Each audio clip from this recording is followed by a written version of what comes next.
A child's silence often speaks louder than the room full of adults deciding their fate. The chairs in that office were too stiff for a place that claimed to care about children. I noticed it the moment I sat down. No cushion, no warmth, just hard plastic pressed against my back, like they didn't expect parents to stay long. My daughter, Ariel, sat beside me. Her feet didn't touch the floor. They swung slowly, back and forth, never hitting the chair legs, never restless enough to be called distraction. Her hands rested neatly in her lap, fingers interlocked, calm, controlled, watching. That's what she always did. She watched adults before she spoke. Across the table sat 4 people: the principal, the vice principal, the school psychologist, and a woman from the district whose name I didn't catch because she never introduced herself. Folders were stacked in front of them, thick ones. My stomach tightened. I already knew. This wasn't a meeting to talk. This was a meeting to inform. The principal cleared his throat. "Miss Cole, thank you for coming in on such short notice." His voice was polite, practiced, empty of concern. I nodded. "You said it was urgent." He folded his hands. "Yes. We've reached a point where we need to discuss Ariel's placement at this school. Placement. Not progress, not support, not learning. Placement." I felt Ariel's fingers tighten slightly around each other. She didn't look at me. Her eyes stayed forward, scanning the room, taking in every movement like data. The woman from the district slid a folder toward me. It stopped halfway across the table. She didn't push it closer, like I should reach for it carefully. "Over the past semester," she said, "there have been concerns." I opened the folder. Printed incident reports, teacher comments, observation notes. Words jumped off the page. Disruptive, non-compliant, challenges authority, difficulty following instruction. I looked up slowly. "Can you explain what you mean by disruptive?" The vice principal jumped in. "She finishes assignments early and then disengages." "Disengages how?" I asked. "She reads ahead. She corrects teachers." I blinked. "She's 8. "Yes," the psychologist said gently, "and that's part of the issue." I leaned back in my chair. "So being ahead is a problem?" They exchanged looks. Not confused looks, prepared ones. "She asks questions that derail lessons," the principal said. "It creates difficulty maintaining structure." I laughed once, not because it was funny, because it was unbelievable. "You're telling me my daughter is in trouble for thinking?" No one answered directly. The district woman spoke instead. "We feel Ariel may not be a good fit for this environment." There it was, not a good fit. I glanced at my daughter. She hadn't moved. Her eyes were on the clock, counting seconds. I turned back. "What exactly are you saying?" The principal took a breath. "We're considering removal." The word landed hard. Removal. Like she was furniture. Like she was defective equipment. I felt heat rise up my neck. "You're talking about pushing my child out of school?" "Not pushing," the psychologist said quickly. "Recommending alternative placement." "Based on what?" I asked. "Grades, behavior referrals, detentions." The vice principal shuffled papers. "She doesn't have disciplinary records." "Then what?" Another pause. "She doesn't respond well to standard instruction." I leaned forward. "Or standard instruction doesn't respond well to her." Silence. That was the moment it hit me. This wasn't about behavior. This wasn't about discipline. This wasn't about rules. This was about comfort. And my child made them uncomfortable. Ariel shifted slightly. The beads in her braids clicked softly, the only sound in the room. The psychologist smiled at her. "Ariel, how do you feel in class?" Ariel didn't answer right away. She looked at the psychologist, then at the principal, then at the district woman. Then she spoke. "I feel like I'm not supposed to talk." The room stiffened. "Why do you feel that way?" the psychologist asked. Ariel shrugged. "When I answer, teachers sigh." My chest tightened. "And when I ask questions," she added, "they say we don't have time." The principal cleared his throat again. "That's not—" Ariel continued calmly. So I stopped raising my hand. No anger, no tears, just facts. I placed my hand on her knee, slowly, deliberately. "You're doing great," I said softly. She nodded once. The district woman leaned forward. "Ms. Cole, our goal is to ensure Ariel thrives." I stared at her. Then why does this feel like punishment? She smiled tightly. Sometimes children with strong personalities need different settings. I exhaled sharply. Say what you mean. She hesitated. She challenges authority. I laughed again. This time, there was no humor in it. You mean she challenges incorrect information? No one corrected me. The psychologist flipped to another page. We'd like to propose an independent evaluation. I narrowed my eyes. Evaluation for what? Cognitive assessment. I felt Ariel stiffen. An IQ test. They thought it would humble her, put numbers on her, box her, prove she was the problem. The principal nodded. It will help us determine next steps. And if I say no? I asked. The room went quiet. The district woman spoke carefully. Then we moved forward with removal. I felt something settle in my chest. Cold, clear. This was a threat. I looked at my daughter. She met my eyes for the first time. There was no fear there, only trust. I turned back to them. You've already decided, I said. The principal didn't deny it. I closed the folder slowly. Here's the thing, bestie. If you've ever sat in a room where people spoke about you like you weren't there, if you've ever watched a system label you before understanding you, if you've ever felt judged because you didn't fit neatly into someone else's rules, stay with us, because this wasn't the moment they expected, and it wasn't the story they thought they were writing. Quick favor before we go any further, like this video. Drop a comment if you've ever felt judged by a system that was supposed to protect you. It helps more people hear stories like this. And trust me, they had no idea what that test was about to reveal. They expected the test to settle things. That's what I realized later. When I signed the consent forms, no one looked nervous. No one hesitated. They smiled the way people do when they believe the outcome will confirm what they already think. They thought numbers would quiet my daughter. They thought charts would justify pushing her aside. The evaluation took place downtown, in a quiet building with glass doors and security that scanned IDs twice before letting us in. The waiting room smelled like lemon cleaner and fresh paper. Neutral, controlled. Ariel sat beside me, swinging her legs again. Do I have to pass? She asked. I smiled tightly. You just have to be you. She nodded. That's easy. The evaluator introduced herself as Dr. Linton. She knelt to Ariel's eye level. We're just going to play some thinking games. Ariel tilted her head. Games with rules? Dr. Linton smiled. Yes. Good, Ariel said. I like rules when they make sense. I felt my throat tighten. They disappeared behind a closed door. 3 hours passed. I counted the ceiling tiles twice. Drank bad coffee. Watched parents come and go. When the door finally opened, Dr. Linton stepped out alone. She didn't smile. She didn't frown either. She looked unsettled. Ms. Cole, she said carefully, can we talk privately? My heart dropped. Ariel followed us into a small office and climbed into a chair too big for her. She spun once, then stopped, folding her hands again. Dr. Linton sat across from me. She didn't open the folder right away. I want to be very clear. She began. Your daughter did not struggle. I exhaled slowly. She completed advanced sections without prompting. She recognized patterns before they were fully presented. She questioned the assumptions behind questions rather than answering them at face value. Ariel raised her hand politely. Yes, Dr. Linton asked. Some questions were missing information, Ariel said. I told you. Dr. Linton nodded. You did. She finally opened the folder. Numbers filled the page. Highlighted, circled, annotated. Miss Cole, she said, lowering her voice. Ariel's cognitive profile is exceptional. How exceptional? I asked. Dr. Linton hesitated. The scale doesn't comfortably measure it. I blinked. What does that mean?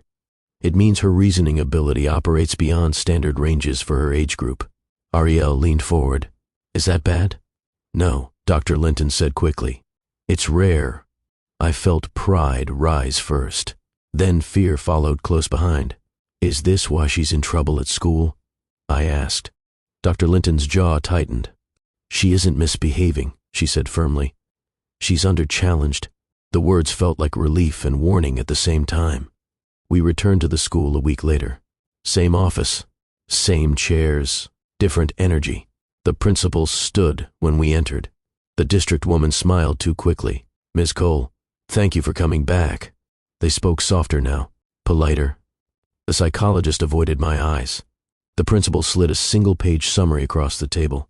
"This changes things," he said. I didn't touch the paper. "How?" He cleared his throat. "We acknowledge Ariel's needs were not being met." Acknowledge, not apologize.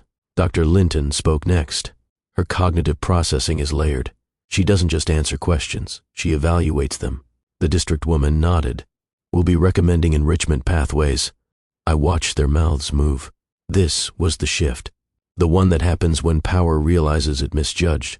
Then Dr. Linton paused. "There is something else," she said. The room stilled. "I've worked with gifted profiles for years," she continued. "Ariel's reasoning pattern is familiar." I frowned. "Familiar how?" Dr. Linton glanced at the psychologist, then at the district woman.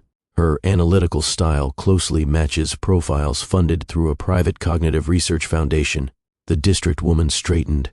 I felt a chill crawl up my arms. "What foundation?" I asked. Dr. Linton said the name gently. "Grayson Hale." The world tilted. The sound drained out of the room. I heard my heartbeat in my ears. Grayson Hale. I hadn't spoken that name in years, hadn't allowed its space in my life. Ariel looked at me. "Mom?" I swallowed. The principal leaned forward. "You know him?" I stood up. Slowly, deliberately. "This meeting is over." "Ms. Cole, you don't get to say that name like it's data," I said.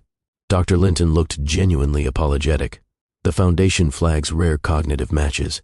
It's how we recognize the similarity." Similarity. My hands trembled. Because suddenly, the questions lined up. The timing, the silence years ago, the way Ariel's mind moved. I had buried that chapter. Or so I thought. Attention. If you're listening right now, understand this. A school tried to label a child. Relate. A system tried to decide her future without knowing her past. Engage. But intelligence doesn't exist in isolation. Ask. What happens when brilliance exposes a truth someone worked hard to forget? The district woman spoke carefully. The Foundation received the report automatically. To who? I demanded. She hesitated. To Mr. Hale. Ariel's eyes widened. Is he a scientist? She asked. No one answered. I picked up my daughter's backpack. We're leaving. As we walked out, Ariel tugged my sleeve. Mom? Yes, baby. Why does my brain look like his? I didn't answer. Because the truth had just reached the man who left, and he was about to come looking for answers. Some truths don't arrive gently. They don't knock. They don't wait for permission. They force their way into your life and demand a response. And once spoken, they refuse to be ignored. Before we go any further, let me say this clearly. Welcome. Whether you're new here or you've been walking with us story after story, you're exactly where you're meant to be. This isn't just a channel. This is a place where real lives, real choices, and real consequences are told honestly. Because the stories that change us most aren't always the loudest. They're the ones that ask uncomfortable questions. And this one started in a school office, but it didn't stay there. It started with adults deciding a child's future without listening to her voice. It continued with numbers on a page that made people uncomfortable, and it cracked open a past that was never meant to stay buried. If you're still here right now, it's because something in this already feels familiar. Maybe you've watched someone underestimate your child. Maybe you've been told to be grateful instead of asking questions. Maybe you've learned that systems smile right up until they feel challenged. This story is for you. Because what happens when a school tries to erase a child instead of understanding her? What happens when intelligence doesn't fit neatly into a classroom? And what happens when brilliance exposes a secret powerful people thought time had hidden? You see, Ariel's test didn't just change how the school spoke to us. It changed who started paying attention. Somewhere far from that office, far from the South Side streets where she learned numbers by helping me stretch groceries, a man looked at a report and saw something he couldn't explain away. A name he recognized. A pattern he couldn't ignore. A child whose mind reflected his own. And that man wasn't just anyone. He was a billionaire. A man with influence. A man with resources. A man whose absence shaped years of my life without him ever knowing it. Or maybe he did. That's the question, because wealth can build towers, but it can't rewrite truth. And when that truth involves a child, there's no controlling the fallout. This isn't just a story about intelligence. It's about what happens when a system decides a child is the problem, instead of asking why she's bored. It's about what happens when a mother refuses to stay quiet. It's about what happens when love is delayed by fear and responsibility arrives late. And it's about a little girl who never raised her voice, yet forced adults to confront everything they ignored. As this story unfolds, you'll see two worlds collide, one shaped by power and silence, another shaped by survival and presence. You'll see a father face the cost of leaving, a mother decide how much access someone deserves to a life they didn't help build, and a child who understands more than anyone expects, because Ariel wasn't just a student in that office. She was the key to a truth that changed everything. And from this point forward, nothing moves quietly. Before we continue, I want to hear from you. Comment below if you believe children should never be punished for being brilliant. Comment if you've ever had to fight for someone you love in a system that wouldn't listen. Your voice matters here. Because this story isn't just about what a test revealed. It's about what happens next. And, trust me, the moment that billionaire father realizes what he lost, the moment the school realizes they can't undo what they started, the moment a child gets to decide who earns space in her life, that's when the real story begins. We didn't go home right away after leaving that school. I took Ariel's hand and walked her past the front office like the building couldn't tell us what to do anymore. The hallway smelled like floor cleaner and cafeteria food, the kind that sticks to the air. Kids laughed somewhere in the distance, free in a way adults forget how to be. Ariel kept pace beside me, small palm warm in mine. "Mom," she said quietly, "are we in trouble?" I stopped near the front doors and crouched to her level. "No, baby, we're not." She blinked slowly. "They said I'm difficult." I held her face gently, thumbs resting at her cheeks. "Listen to me. You are not difficult. You are gifted. And sometimes people get nervous when they can't control what they don't understand." Ariel didn't smile. She simply stored the words. That's what she did with everything. She took it in, sorted it, decided later what mattered. Outside, Chicago moved the way it always did. Fast, loud, alive. A bus sighed to a stop at the corner.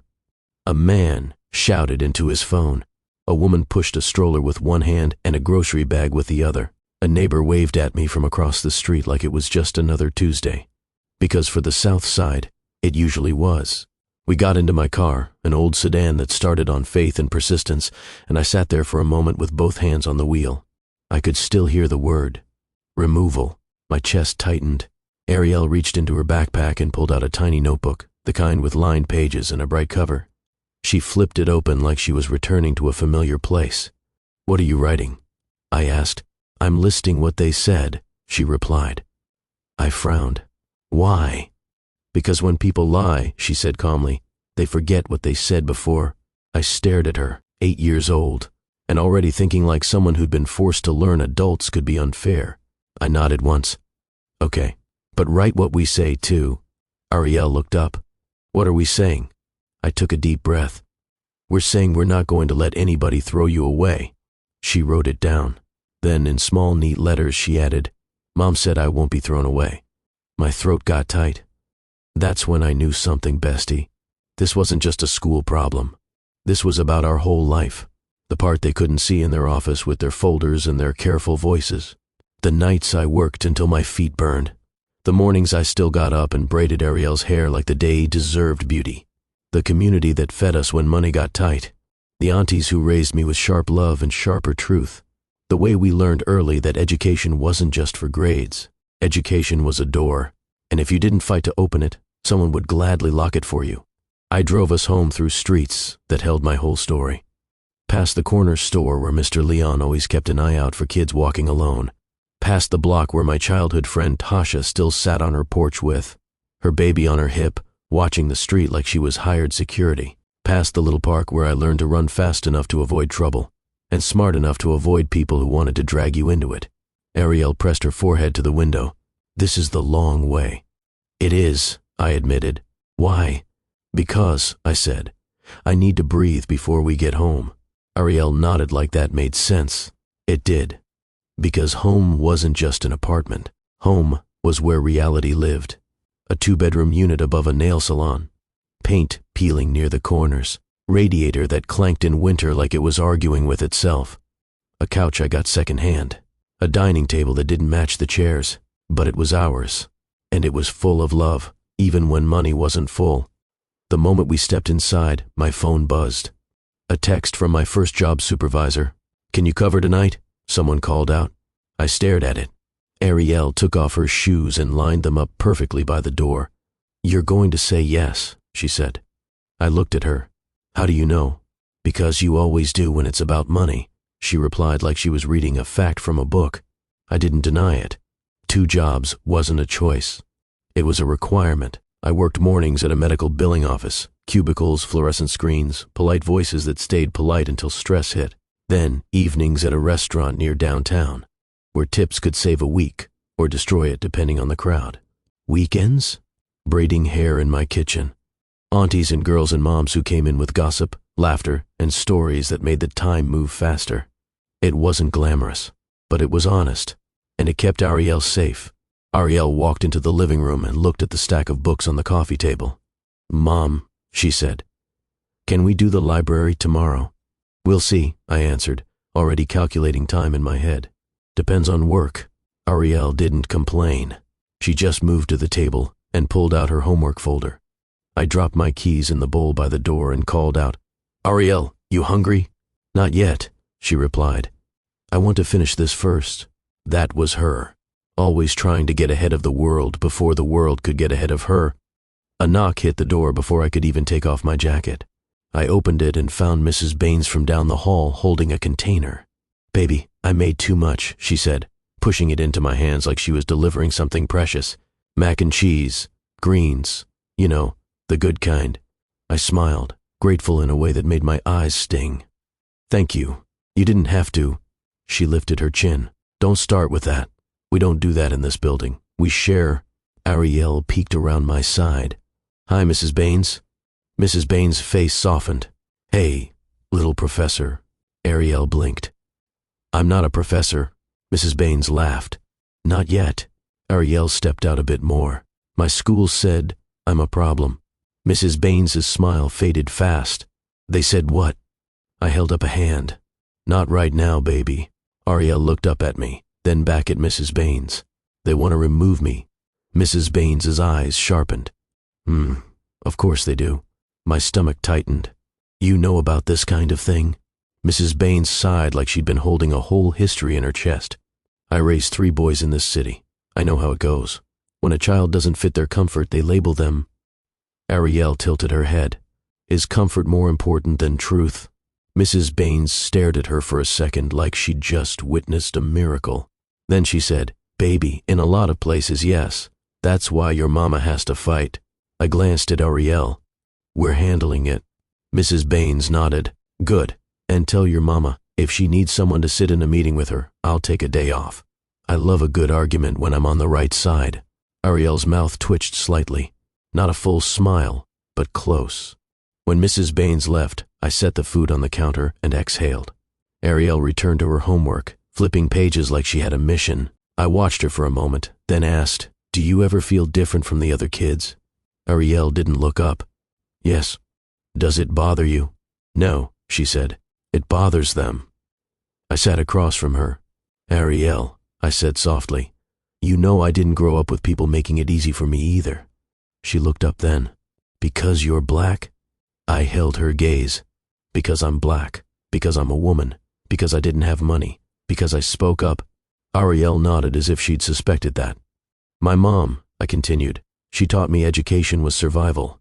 Ariel's eyes stayed on mine. I could feel her listening in layers like she did. "When I was your age," I said, "I had teachers who told me to be quiet when I asked questions. They didn't call it punishment, but it felt like it.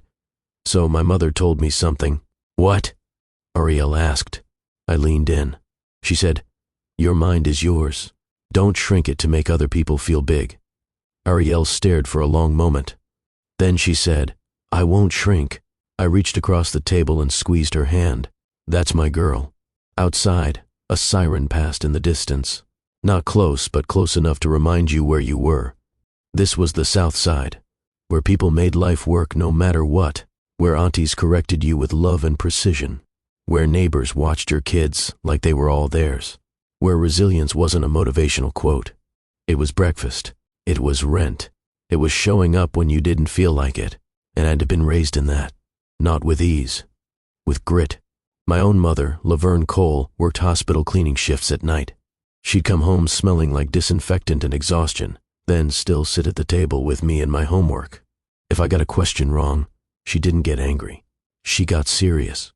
"Try again," she'd say. "Mama, I tried." I'd whine. She'd lean back, look at me like I was trying to get out of a promise. "Baby," she'd say, "the world is going to make you work harder than others. Don't you ever be the reason you fall behind." That voice lived in me now. And that day, after the school meeting, I heard it louder than ever. Because Ariel wasn't just my child. She was the proof of everything I'd survived. And I wasn't about to let anyone treat her like she was disposable. I looked at her, still working. "Ariel," I said quietly. "Yes, Mom. We're going to protect your mind," I told her. "Even if we have to walk through every office in this city to do it." Ariel nodded once, calm as ever. "Okay," she said. "We can start with the facts." Before the school ever called her difficult, Ariel had been showing signs for years. Not the kind that came with loud announcements. The kind that slipped into everyday life and made you pause mid-step. Like the first time she corrected me about the change at the corner store. She was 5. The cashier handed me coins, and I dropped them into my palm without counting. I was tired, hair-wrapped, thinking about dinner and tomorrow's shift. Ariel tugged my sleeve. "Mom, that's not right." I looked down. "What's not right?" "The change," she said plainly. I blinked. "Ariel, it's fine." "No," she insisted. "It's not." The cashier frowned. "Ma'am, it's correct." Ariel leaned forward, tiny finger pointing at my hand. "You gave her $1 too little." The cashier stiffened. "Excuse me?" Ariel didn't blink. "You bought 2 things. You gave 20. The total was $18.50. That means $1.50 back. She has 1 quarter, 2 dimes, 1 nickel. That's 50. She needs 1 more dollar." The cashier stared. I stared too. Then the cashier cleared her throat and pulled out a dollar bill quickly, pushing it across the counter without meeting my eyes. I took it slowly. "Ariel," I said outside, "how did you do that so fast?" She shrugged. "Numbers don't take long." That was her answer for everything. Like the first time she noticed patterns in my braiding. I'd have girls sitting in my kitchen on Saturdays, cartoons playing softly. Music coming from someone's phone. Laughter bouncing off the walls. Ariel would sit on the floor with her own dolls. One day she looked up and said, "You always do 3 twists before you switch hands." I froze mid-braid. "What?" She pointed. 3 twists, then you move your left thumb. Every time. One of the girls laughed. "That baby watching you like a hawk." Ariel blinked. "I'm not a hawk." The auntie sitting on my couch, my cousin Inez, snorted. "Girl, your child sees everything." Inez had a habit of speaking the truth too loud. That day she said, "Nyasha, you need to stay on top of that school. A mind like that? People either want to use it or silence it." I'd waved her off. Not because I didn't believe her, because I didn't want to think about it yet. At home, Ariel treated homework like a puzzle she couldn't rest until she solved. She'd sit at the table, pencil in hand, and sigh at questions that seemed too easy. One evening, I came in from work and found her staring at a page, eyebrows pinched. "What's wrong?" I asked, tossing my bag on the couch. Ariel pointed at the workbook. "This question." I leaned over. "It's asking which one is bigger." She looked at me like I'd missed the point. "That's not the problem." "Then what is?" "It's too simple," she said. "Why are they making us do this?" I sat down, careful with my tone. "Because they're teaching the class." Ariel tilted her head. "But what about me?" The question landed harder than it should have, because it was innocent. But it carried a truth adults hate. Some systems are built for the average. And when you're not average, you become inconvenient. I reached for her pencil. "Show me what you would rather do." Ariel pulled another notebook from her bag. It was full of scribbles, little diagrams, number sequences, tiny written questions. "What is this?" I asked. "My real homework," she said. I looked closer. She'd been writing out math puzzles for herself. Not copied, created. Ariel, I whispered. Where did you learn this? She shrugged again. I think of them. You think of them? I repeated, stunned. She nodded. The other homework is boring. This is better. I didn't know whether to laugh or cry, so I did what mothers do when they don't know what to do. I made it practical. Okay, I said, if you want real homework, then you also finish the school homework. Ariel sighed dramatically. Fine. Then she completed 3 pages in under 10 minutes. Perfect, neat, and with the kind of quiet confidence that made adults uncomfortable because it didn't ask for permission. That same night, Inez called. You good? She asked. Just tired, I replied. How's little genius? She's fine, I said. She's just ahead. Inez chuckled. Ahead isn't a problem unless people want her behind. I went quiet. Inez lowered her voice. Nyasha, promise me you won't let them label her. I won't, I said. I meant it. I just didn't know how soon I'd have to prove it. The first place Ariel really learned math wasn't school. It was the grocery store. Because when you don't have extra money, numbers become a kind of language you speak every day. I'd take Ariel with me on Sundays, usually late afternoon when the store wasn't too packed. I'd have my list on my phone, calculator open, coupons saved, and a strict limit in my mind. Ariel would walk beside the cart like she was on a mission. Mom, she'd say, the cereal you like is $5.99. I know, I'd answer. And the one on sale is $3.49, she'd add. Yes, baby. She'd look up. If you buy the cheaper one, you save $2.50. That's enough for eggs. I'd pause, looking at her. Who told you that? No one, she'd say. It's obvious. She said obvious like it was normal for a child to move through life calculating choices like an adult. One day, a woman near the produce section watched Ariel do the math out loud. She smiled at me. Your little girl is smart. I smiled back, polite. Thank you. The woman leaned closer like she was giving advice. Don't let her get too smart, though. People don't like that. My smile faded. Ariel looked up at the woman and asked calmly, why wouldn't they like it? The woman blinked, caught off guard. Oh, some people get jealous. Ariel nodded slowly. Jealousy is a choice. The woman laughed awkwardly and walked away. I stared at Ariel. What? She asked. I shook my head, half amused, half proud. Nothing, just keep pushing the cart. Ariel pushed the cart with purpose. At checkout, she'd stand close and watch the screen as items scanned. If something rang up wrong, she'd whisper, Mom, that wasn't the sale price. And she was right. Every time. That's how she learned to trust her mind, because her mind kept us safe. But school? School didn't treat her mind like protection. School treated it like interference. The first grade teacher had called me once, early in the year. Miss Cole, she said, Ariel is very advanced. I felt relief. That's good, right? Well, the teacher replied, it can be challenging. Challenging for who? I asked. The teacher cleared her throat. For the classroom dynamic. I didn't like the wording, but I kept my tone calm. What can we do to support her? We'll monitor, the teacher said quickly, then ended the call like support was a problem that required minimal effort. A few weeks later, Ariel came home quieter, not upset, just dimmed. I noticed it while I braided her hair. She usually talked while I worked, asked questions, told me things she overheard, gave me random facts she'd learned from books. That evening, she said nothing. Ariel, I asked, separating her hair gently. You okay? She nodded. You sure? She nodded again. I paused. You didn't talk much today. Ariel stared at the TV without really watching it. Then she said, I'm trying something. What kind of something? I asked. She swallowed. Being less. My hands froze. What do you mean being less? Ariel's voice stayed calm, but something about it made my chest ache. I raised my hand, she said, and they don't pick me. Maybe they're trying to give other kids a chance, I offered carefully. Ariel shook her head. No. How do you know? Because when I'm right, she said, they get tired. I swallowed. Ariel continued, still calm. And when I ask why something is the answer, they say I'm arguing. Baby, you're not arguing, I said quickly. I know, she replied. I'm asking. That simple sentence hit me hard, because it wasn't just school, it was the world. A black girl asking questions is often treated like a problem. A black mother pushing back is often treated like a threat. I finished the braid with care, then turned her gently to face me. "Listen to me," I said. "Your questions are not wrong." Ariel blinked.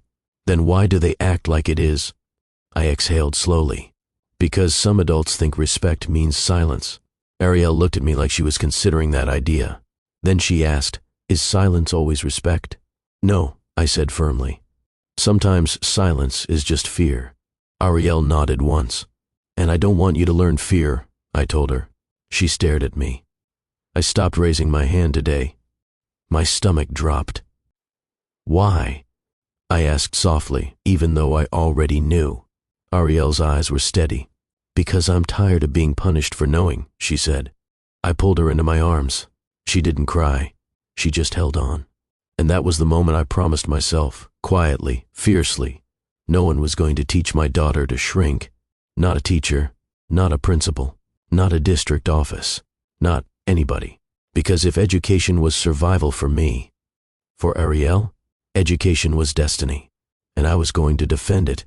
The first call came on a Tuesday afternoon.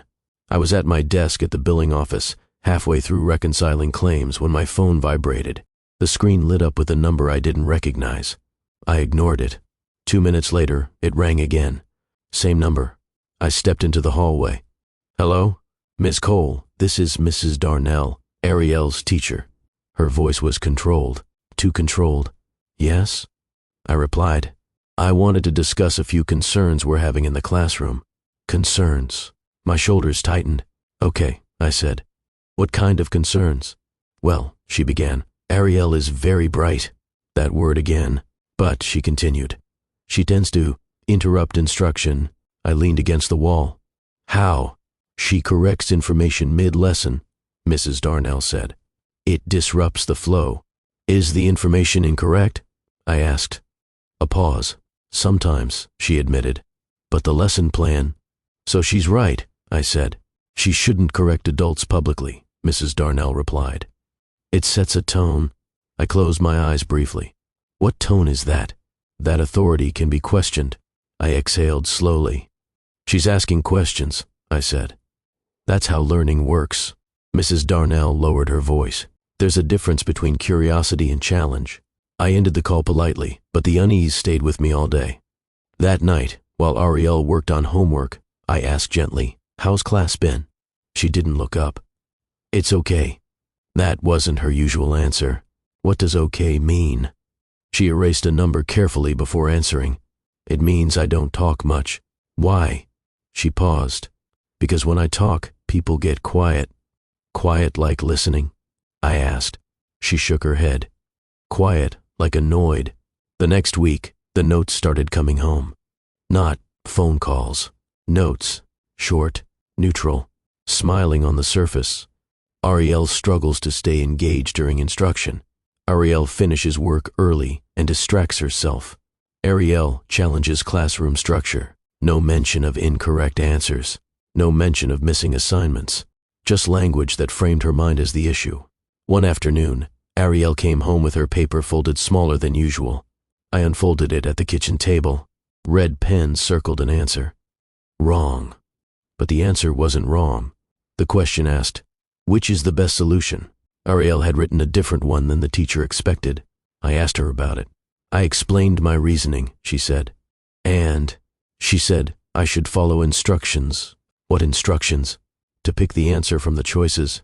But yours works, I said. Ariel nodded. I know. So why mark it wrong? Ariel shrugged. Because it wasn't the one they wanted. The next day, I emailed Mrs. Darnell. Her reply came hours later. While Ariel's thinking is advanced, we need her to learn compliance with classroom norms. Compliance. That word followed us. At school pickup, I noticed how teachers watched Ariel, not with warmth, with monitoring. If she raised her hand, it stayed raised longer than other kids. If she whispered to a classmate, eyes snapped toward her immediately. Passive discipline, no punishment, just pressure.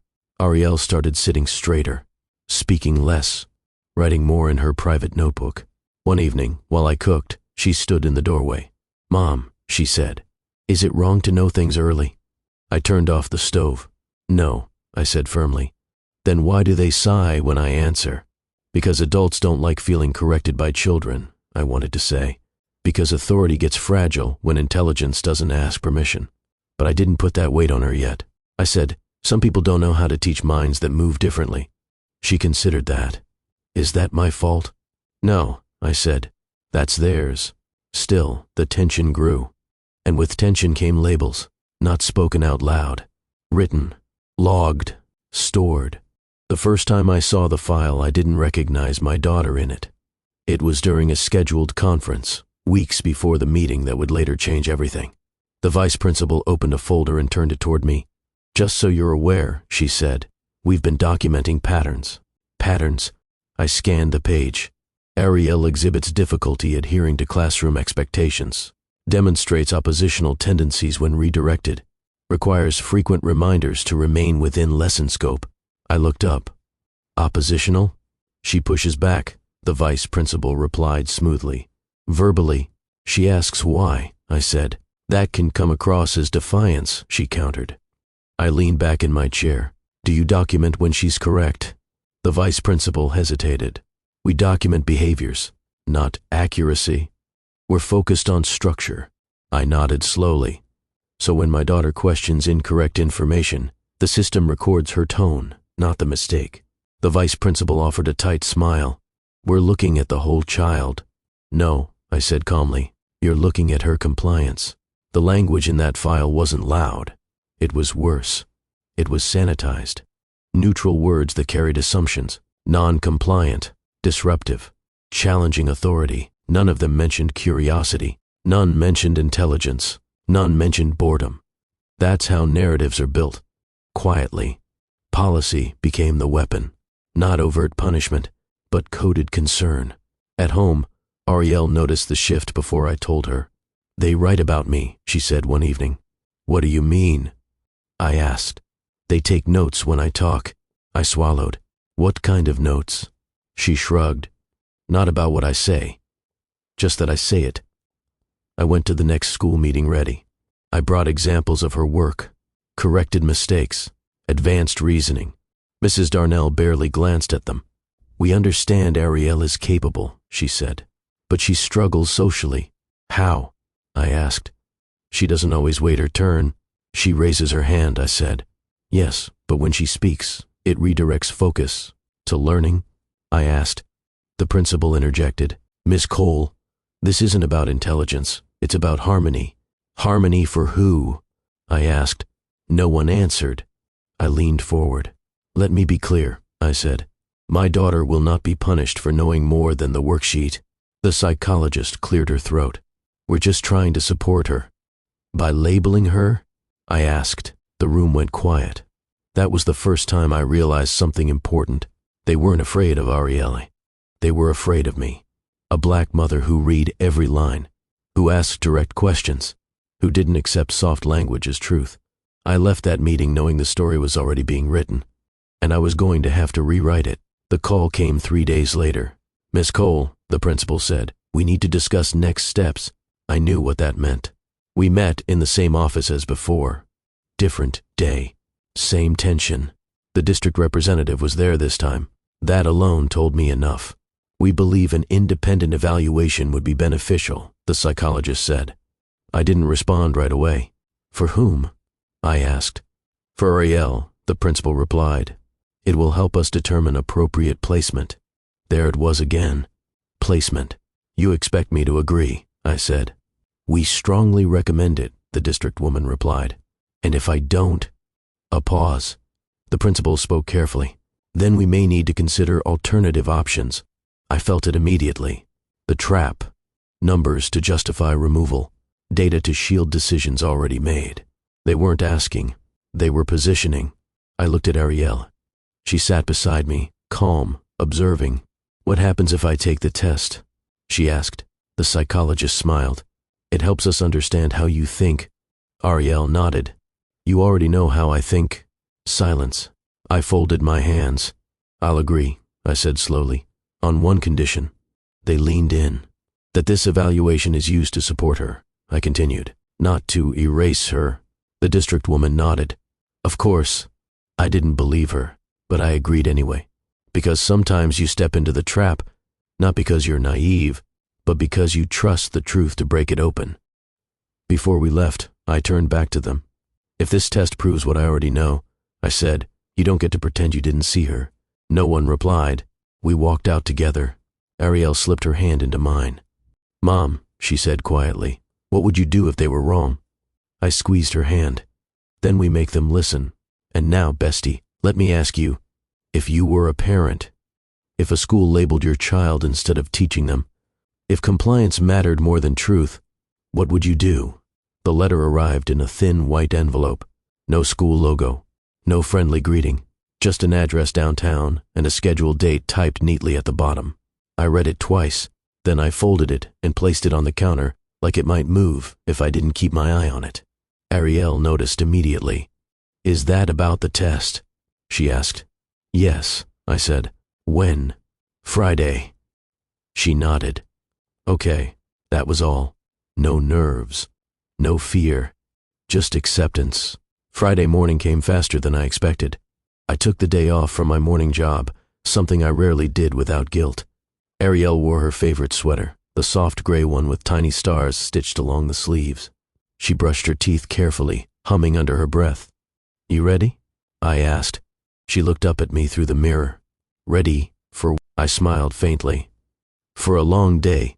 I like long days, she replied. They usually mean people stop rushing me. We drove downtown as the city woke up around us. Traffic thickened near the loop. Buses sighed at stops. People hurried across crosswalks with coffee cups and phones pressed to their ears. The building stood apart from the others, tall, glass-fronted, quiet. Security at the entrance checked our IDs, then waved us through without conversation. The waiting room was calm to the point of discomfort. Neutral colors, low music, no children's toys. Ariel sat beside me, legs swinging slightly, eyes scanning everything. Why is it so quiet? She whispered. So people can think, I replied. She nodded. Thinking makes adults uncomfortable too. Before I could respond, a woman stepped into the room. Nyasha Cole? She asked. That's me. I'm Dr. Linton. She crouched slightly to meet Ariel's gaze. And you must be, Ariel. Ariel nodded. Yes. Are you nervous? Doctor, Linton asked gently. Ariel considered the question seriously. No, she said. I'm curious. Dr. Linton smiled, but something in her eyes sharpened. Good, she said. Curiosity helps. They disappeared down a long hallway. I was left alone. Time stretched. I watched the clock, checked my phone, replayed every school meeting in my head. An hour passed. Then, another. Occasionally, I saw Dr. Linton walk past the hallway opening, her arms full of papers, her expression focused. Once, she paused, scribbled something quickly, then hurried back. 3 hours. When the door finally opened, Ariel stepped out first. She looked fine, not tired, not upset, just thoughtful. Dr. Linton followed behind her, papers tucked tightly against her chest. Miss Cole, she said, we'll need a moment to review everything. But I can say this, your daughter worked with remarkable focus. Ariel tilted her head. Some questions didn't make sense. Dr. Linton nodded. I noticed. Ariel frowned slightly. Why do people make questions they already know the answer to?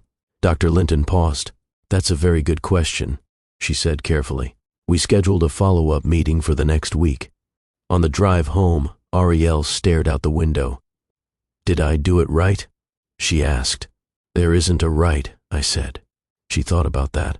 Then why does everyone care so much? I didn't answer right away, because what I wanted to say was complicated, because adults don't like not being in control, because systems depend on predictability, because a mind that doesn't move on command creates discomfort. Instead, I said, sometimes people need proof before they believe what's already in front of them. Ariel nodded. That seems inefficient. I laughed softly. It is. That night, she slept deeply. I didn't.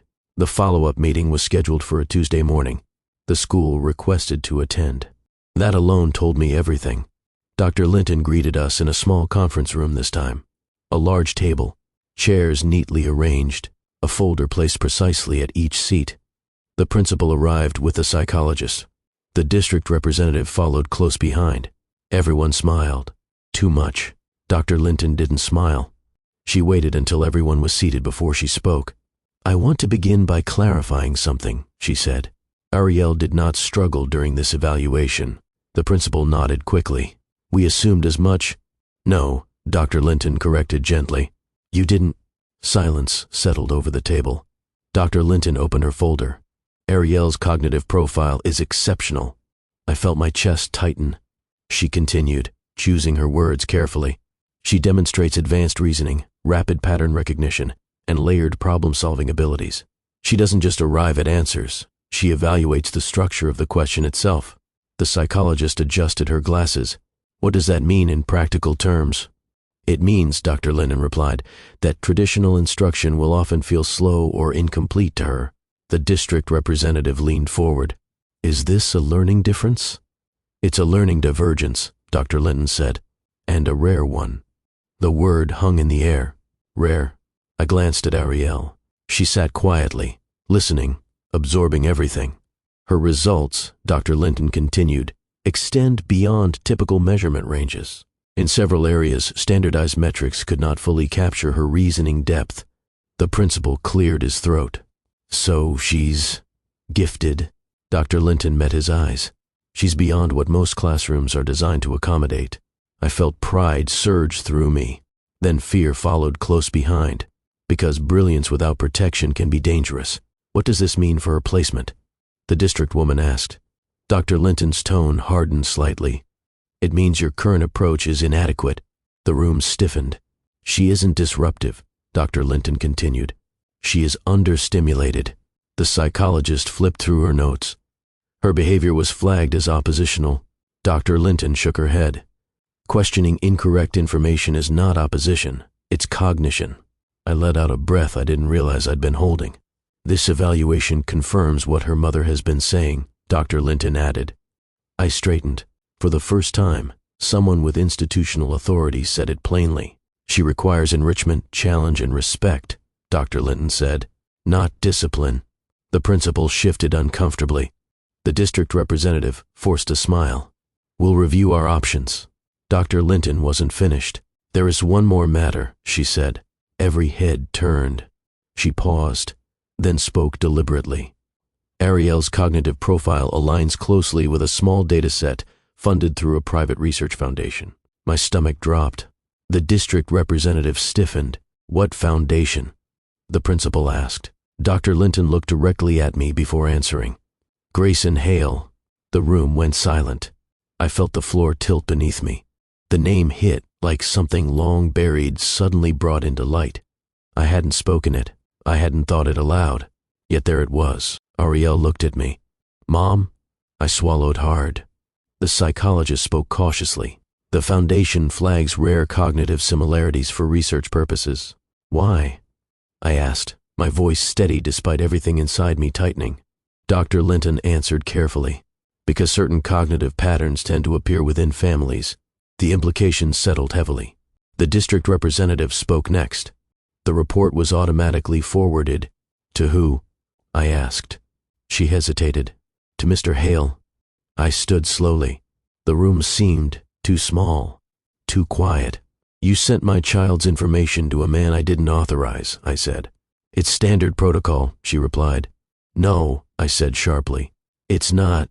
Ariel tugged my sleeve. "Who is he?" I looked down at my daughter. 8 years old, brilliant, unaware that a past I had sealed away had just reopened. "That," I said quietly, "is a conversation for later." Dr. Linton closed her folder. "I recommend immediate adjustments to Ariel's education," she said firmly, "and I suggest the school reflect on how close it came to losing a remarkable mind." No one responded. We left the room together. In the hallway, Ariel looked up at me. "Mom," she asked, "why does my thinking match his?" I stopped walking. I knelt in front of her.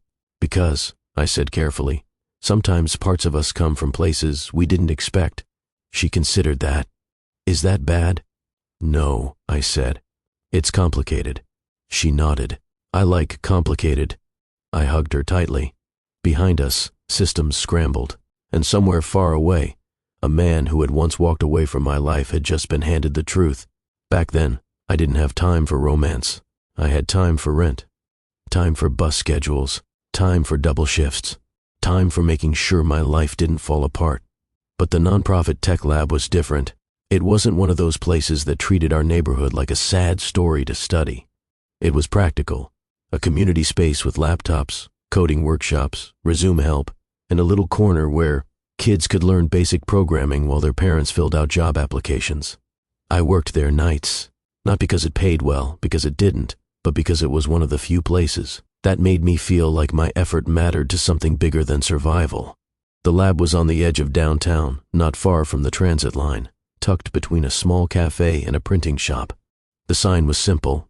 The inside was warmer than people expected. Mismatched chairs, donated computers, whiteboards, filled with marker stains, and volunteers who cared enough to stay late. That's where I first saw him. He walked in wearing a plain hoodie, jeans, and worn sneakers. No jewelry, no loud watch, no expensive cologne clouding the air. Just a man who looked like he belonged in the same world as the rest of us. He carried a laptop bag that had a frayed strap. He stopped near the front desk and waited, not impatiently, just calmly. I was behind the counter organizing intake forms when I heard him speak. "Hi," he said. "I'm here to volunteer." I glanced up and gave him the standard smile I gave everyone. "Name?" He hesitated. "Grayson," he said, then added, "Just Grayson. Last name?" I asked. His eyes flickered for a fraction of a second. "Hale." I wrote it down, not thinking twice, and slid a clipboard toward him. "Fill this out. We'll get you set up." He took the pen and didn't lean over me, didn't crowd the counter, didn't act like my space belonged to him. That alone made me notice him. Most men came into spaces like this carrying ego, even when they didn't mean to. They'd talk down, offer help like it was charity, or try too hard to sound relatable. Grayson didn't do any of that. He just filled out the form quietly. When he handed it back, I scanned it quickly. Education, blank. Employment, blank. Skills, general. I raised an eyebrow. "General?" I repeated. He shrugged slightly. "I can do a bit of everything." I leaned back. "That's not an answer." A tiny smile tugged at the corner of his mouth. "It's an honest one." I should have dismissed him right then. But something about him made me curious, and I hated being curious when my life was already full. I pointed down the hall. "We have an adult resume workshop in room B, kids coding in room C. You can assist wherever you're comfortable." He glanced toward the kids' room. "Room C," he said. I blinked. "Kids? I'm better with kids than adults," he replied. "Most people say the opposite." He looked at me, eyes steady. "Adults pretend they're not scared. Kids don't." That caught me. It shouldn't have, but it did. That night, I watched him through the glass partition as he sat with a group of kids around a laptop. He didn't take over. He didn't show off. He asked questions like he respected their minds. "What do you think happens if we change this line?" he asked. A little boy shrugged. "It'll break." "Maybe," Grayson said. "But why do you think that?" The boy thought for a second. "Because the computer is picky." Grayson laughed quietly. "True, computers are picky, so we have to be clear. How do we get clearer?" He let the kids answer. He waited. "That's rare. People who volunteer often want to feel like heroes." Grayson moved like he didn't need applause. Later, during closing, I locked up the supply cabinet while he wiped down the tables. "You didn't have to do that," I said. He shrugged. "It's part of the work. Most volunteers don't see it that way. Most volunteers want pictures," he replied. I paused. "Pictures?" He looked up. "So they can show people they helped." I studied him for a moment. "You've volunteered before," I said. He didn't deny it. "Yeah, you don't like attention, I guessed." He smiled faintly. "I've had enough of it." That was the first time I felt something shift. Not attraction yet. Just interest. Like a door in my mind opened slightly. Over the next weeks, he kept showing up. On time. Quiet. Consistent. He helped kids learn logic puzzles. He fixed computers that froze. He stayed late when our staff was short, and slowly he started talking to me more. Not in a way that felt like he was trying, just in a way that felt natural. One night, as I was stacking chairs, he walked up and asked, "Do you ever get tired of being the strong one?" The question hit me so directly I almost laughed. "That's a personal question," I said. He didn't flinch. "You can tell me it's none of my business." I stared at him. He wasn't trying to trap me in a flirtation. He wasn't trying to charm his way into my personal life. He looked genuinely curious. I leaned back against the table. "I get tired," I admitted, "but I don't get the option to stop." He nodded like he understood. "I used to think strength was loud," he said, "but yours isn't." I narrowed my eyes. "What does that mean?" "It means you don't perform it," he replied. "You just carry it." I didn't know what to say to that, so I changed the subject. "Why do you volunteer here?" I asked. He looked around the lab. "Because it matters." "That's also not an answer," I said, echoing my earlier tone. This time he smiled fully. "You're consistent," he observed. "Because people lie when they want something," I said. "I don't like it." He nodded. "Neither do I." We started walking to the train stop together some nights. Not a date. Just two tired people moving in the same direction. One evening, it started raining hard. We stood under the awning near the station, watching water pour off the roof. Grayson glanced at me. "You ever think about leaving Chicago?" I snorted. "With what money?" He smiled slightly. "Fair." I folded my arms. "Why? You want to leave?" He hesitated. "I've left a lot." "Like traveling?" I asked. "Like being somewhere without belonging," he replied. I watched him carefully. There was something in his voice that didn't match the hoodie and sneakers. A heaviness, a history. "You don't sound like you grew up around here," I said. He chuckled quietly. "No. Where then?" He paused, then answered vaguely. "East Coast. That's broad. It's safer broad," he replied. I raised an eyebrow. "Safer for who?" His eyes met mine. "For me," he admitted. That was the first time I saw it clearly. Grayson wasn't hiding because he thought he was better. He was hiding because he was afraid of what people would do with the truth. And that made me soften, not fully, but enough to let him speak. "You don't have to tell me anything you don't want to," I said. He exhaled. "Thank you." We stood there until the rain eased. Then he surprised me. "Can I ask you something?" He said. I glanced at him. "Depends. If you had the chance," he said slowly, "to build a different life, would you take it?" I thought of bills, of work schedules, of exhaustion. Then I thought of something else too, hope. "I would," I said, "but not if it meant leaving my people behind." He nodded. "That's why I like you." I blinked. "You like me?" He didn't play it off. "I do," he said simply. No fancy line, no pressure, just truth. And for the first time in a long time, I felt something warm in my chest that wasn't survival. It started with a phone call, not from him, from a woman. I was at the lab, closing up, when my phone rang. Unknown number. I answered anyway, because sometimes it's work. "Hello?" There was a pause. Then a voice, smooth, controlled, unfamiliar. "Is this Nyasha Cole?" "Yes," I replied cautiously. "Who is this?" Another pause, like the woman was deciding whether I deserved the truth. "This is Elaine," she said. "I'm calling regarding Grayson." My chest tightened. "Is he okay?" I asked immediately. "He's fine," she said. "But there are concerns." "Concerns about what?" I demanded. "About his involvement with this place," she replied. I looked around the lab, suddenly aware of how small and community-made it was. "This place helps families," I said. Elaine didn't respond to that. "I'm informing you," she continued, "that Grayson has obligations, responsibilities, certain expectations." I narrowed my eyes. "Why are you calling me about his expectations?" "Because you are present," she said, as if that alone was a problem. My voice sharpened. "What is this really about?" Elaine exhaled softly. "He has a family name." There it was. The first crack. "A family name," I repeated. "Yes," she said. "And he cannot afford complications." Complications. Like I was a problem that came with paperwork. I felt my anger rise. You don't know me, I said, so don't speak about me like I'm an inconvenience. Elaine's tone cooled. I'm not here to argue with you, Miss Cole. I'm here to warn you. Warn me about what? About thinking this can become something it shouldn't, she said. My hands tightened around my phone. Tell Grayson to call me, I said firmly. Not you.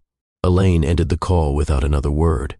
When Grayson arrived later that evening, I didn't wait. I walked up to him before he even set his bag down. We need to talk, I said. He glanced at my face and stopped.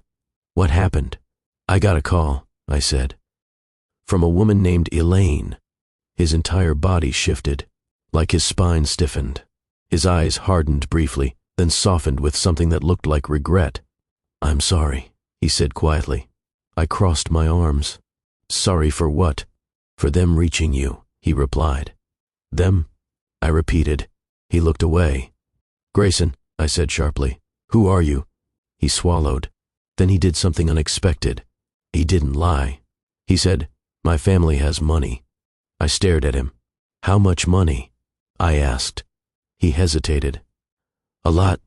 That's still not an answer, I said. The same line I'd used the first day we met. He gave a small, pained smile. You don't let people be vague. Not when vagueness affects me, I replied. He nodded. My father runs an investment empire, he said quietly. They call us old money. There are boards, foundations, donors, people who think our name should never be questioned. I felt the floor tilt. That hoodie. Those sneakers. That quiet train stop. It hadn't been fake, but it hadn't been the full truth. You volunteer here like you're just Grayson, I said slowly.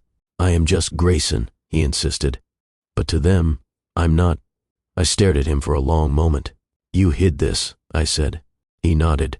Because I wanted you to know me before you knew that. My voice softened slightly despite myself. Why? Because people treat me differently, he admitted. They either want something or they hate me for what I represent. And what do you represent? I asked. He looked at me, eyes steady. A world that doesn't make room for yours, he said. That honesty was what kept me there. Not the money, not the mystery, the honesty. But honesty doesn't protect you from pressure. From that day on, something shifted. Grayson still showed up, but his phone rang more. He stepped outside more. He seemed pulled in two directions. One night at the train station, he spoke quietly. My family knows about you, he said. I froze. How? I didn't tell them, he replied. But they have ways. Ways, I repeated bitterly. He nodded. They think you're a risk, he said. I laughed once. A risk to what? His image. He didn't deny it. They think I'm making a mistake, he admitted. And what do you think? I asked. He looked at me, pain flickering behind his eyes. I think you're the first real thing I've had in a long time, he said. My chest tightened, but behind that confession, I could already feel the distance coming. Not because he didn't care, because pressure has a way of bending people, even good ones. The distance didn't show up like a dramatic ending. It came in small pieces. A canceled plan here, a late reply there, a quiet apology that didn't explain anything. At first, I made excuses for him. He's busy. He's stressed. He'll talk when he can. But weeks passed. Then one night, he didn't show up at the lab. No text, no call. The kids asked about him. Where's Mr. Grayson? One little boy said. I forced a smile. He's probably busy. Ariel wasn't born yet then. It was just me holding that uncertainty alone. The next day, I called him. Straight to voicemail. I texted. No response. 2 days later, he finally answered. His voice sounded tired. Nyasha, he said. Where have you been? I asked immediately. A pause. Work, he replied. I frowned. Work doing what? Another pause. I have to go out of town, he said. For how long? I asked. I don't know, he admitted. That was the moment something in me tightened. Grayson, I said, careful and firm. Are you leaving? No, he insisted quickly. I'm not leaving you, but his voice didn't match the promise. What's happening? I demanded. He exhaled. My family is pushing. Pushing you to do what? I asked. He went quiet. Say it, I said. To come back into the life they planned, he admitted. And what about the life you've been building here? I asked. Silence.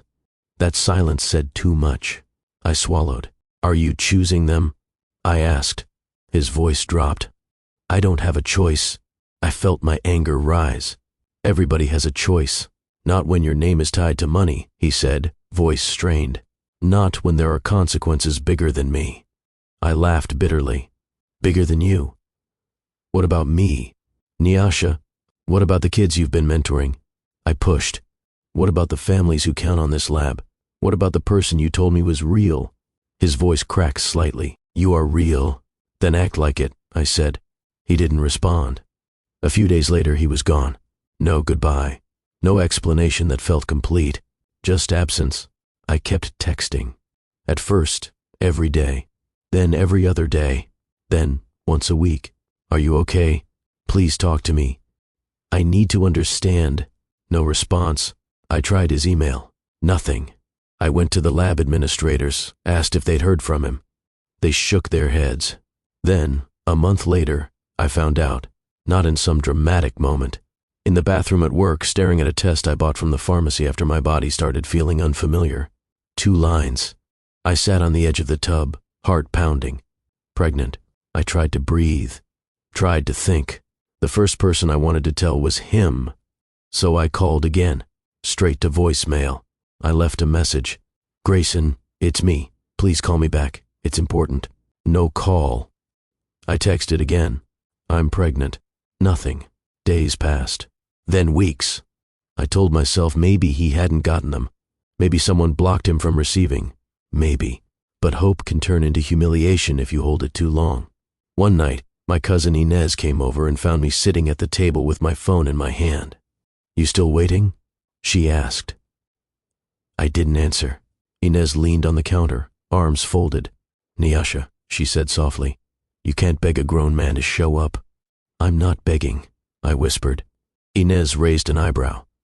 Then what are you doing? I stared at my phone. I'm giving him a chance, I said. Inez stepped closer.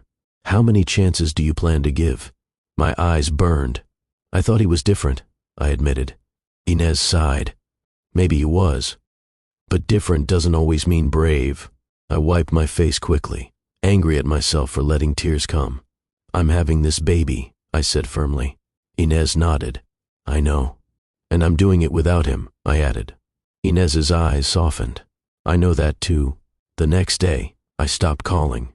Not because it didn't hurt. Because I needed to survive. I worked more, saved more, stopped speaking his name. I told myself a man who could disappear like that didn't deserve to be a chapter in my child's life. When my belly grew, I learned how to move through the world without expecting tenderness. I learned how to accept help from my community without shame. And when Ariel was born, tiny and quiet and alert even as a newborn, I looked down at her and made a decision. This child will not wait for anybody to choose her. Not ever. So I closed that chapter. I locked it. I buried the name. I didn't imagine that one day a school office would dig it up again. Grayson Hale's life was built on quiet. Not peaceful quiet. Controlled quiet. The kind that pressed down on you until you learned how to breathe without making noise. His mornings began before sunrise in a penthouse overlooking the river. Walls of glass designed to impress visitors, but never meant to be lived in fully. The apartment was spotless. Too spotless. No photos on the walls. No shoes by the door. No sign that anyone stayed long enough to leave a mark. The housekeeper moved through the space efficiently, never asking questions. Good morning, Mr. Hale, she said each day. Good morning, he replied, voice neutral. That was the extent of their relationship. Grayson dressed in tailored suits selected by someone else. Shirts pressed. Shoes polished. Every detail curated to match an image that had been chosen for him long before he understood what choice meant. Breakfast meetings replaced real meals. Conference calls replaced conversation. Silence replaced laughter. At the office, the building rose like a monument to control. Marble floors, frosted glass, hallways where footsteps echoed just enough to remind you who held power. People stood when he entered rooms, not because they liked him, because they respected the name. Good morning, Mr. Hale. Mr. Hale, the board is ready. Mr. Hale, we're waiting on your decision. He nodded, signed, approved. Always measured, always calm, never personal. Inside the boardroom, long tables stretched beneath lights designed to remove shadow. Faces around him were familiar but distant. These were people who spoke in strategy, not emotion. Returns are up, one executive said. Public confidence remains strong, another added. Media exposure remains favorable, a third noted. Grayson listened without reacting. He had learned early that emotion was a liability in rooms like this. His father had taught him that lesson well. Control your expression, his father used to say. People read weakness before they hear words. Grayson mastered that skill too well, because control came at a cost. He rarely laughed. When he did, it sounded foreign, like a language he no longer spoke fluently. Relationships were transactional.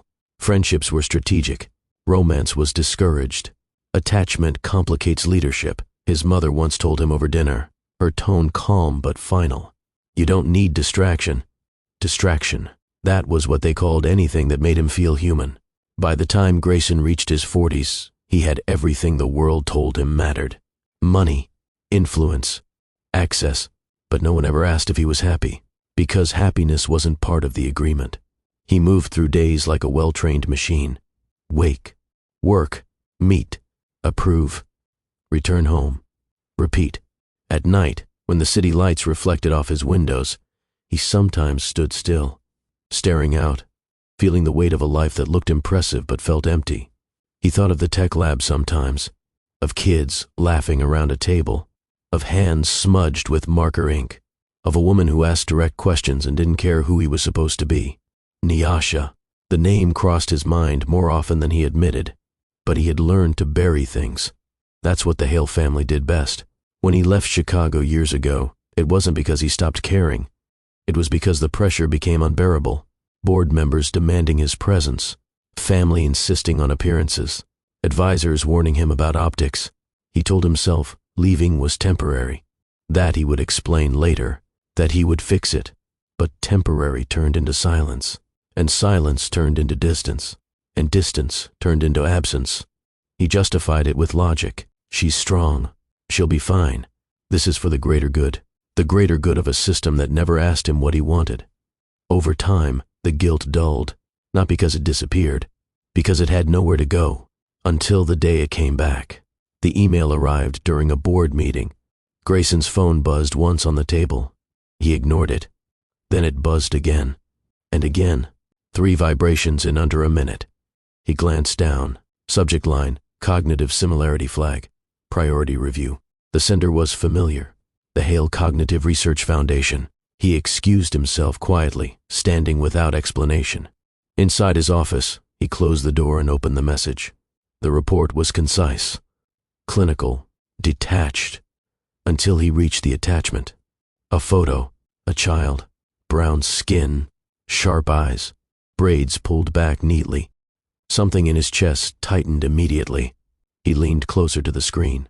The angle of her face, the shape of her eyes, the intensity of her gaze. It felt like looking into a mirror he didn't remember owning. Below the image, charts filled the page. Pattern recognition speeds, layered reasoning structures, decision-making pathways. His breath caught. He had seen these patterns before, not in reports, in himself. The same processing clusters, the same tendency to challenge assumptions rather than accept conclusions. His hands began to shake slightly. He scrolled. Name, Ariel Cole.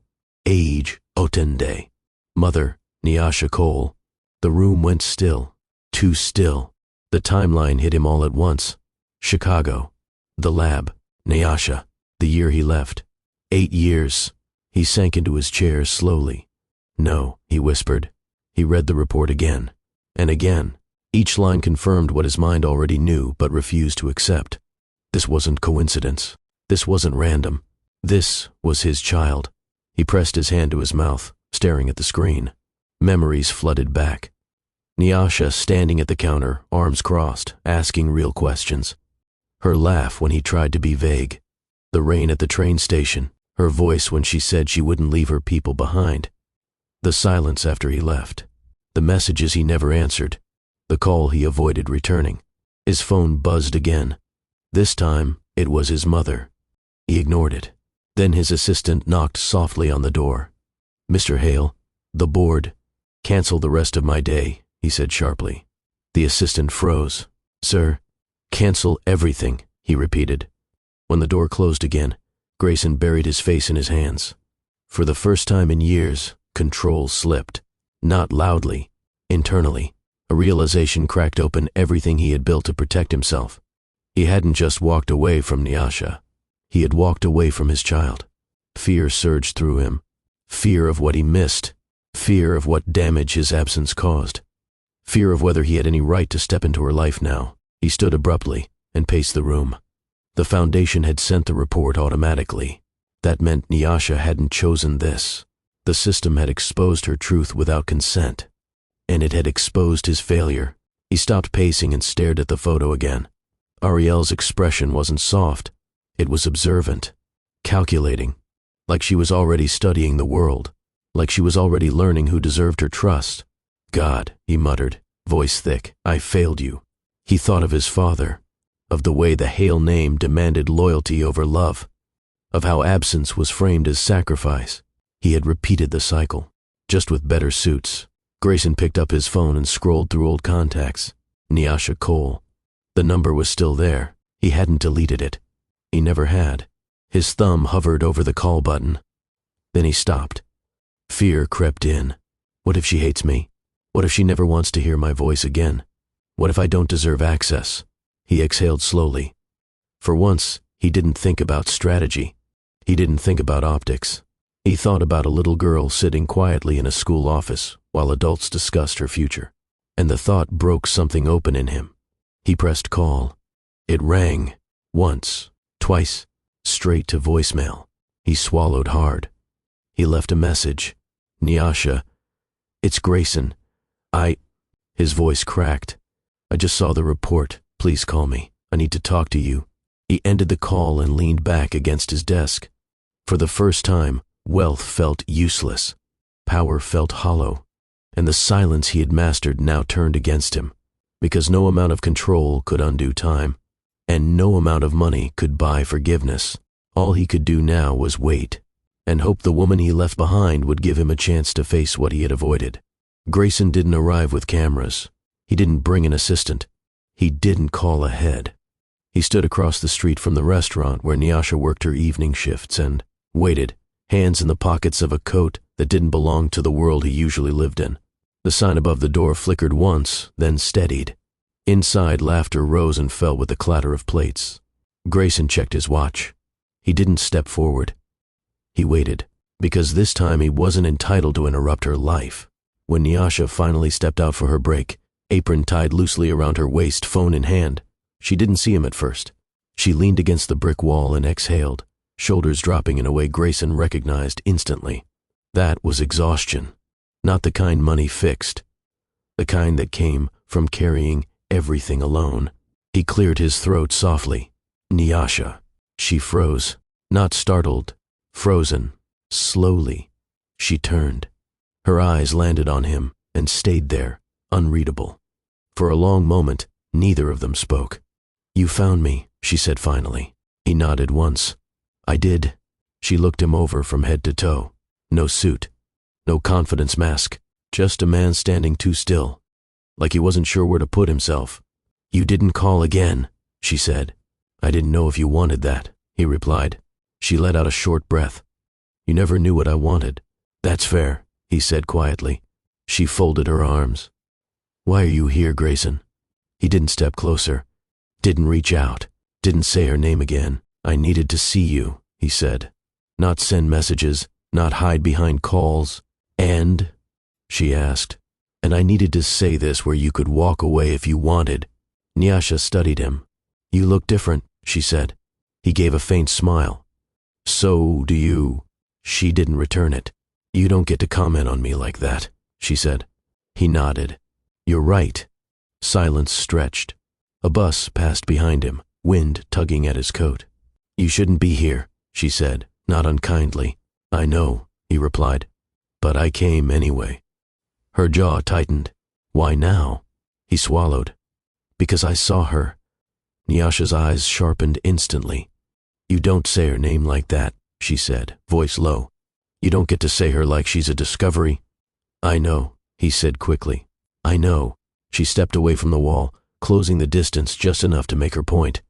You disappeared, she said. No explanation, no goodbye. He didn't interrupt. You left me to figure everything out alone, she continued. Bills, pregnancy, fear, all of it. I know, he said again. Her eyes burned. Do you? She asked. Because knowing isn't the same as living it. He nodded slowly. I'm not here to pretend I understand what I didn't carry. She laughed once, sharp. That's new. He met her gaze. I'm trying to do this right. She shook her head. There is no right. A door behind her opened.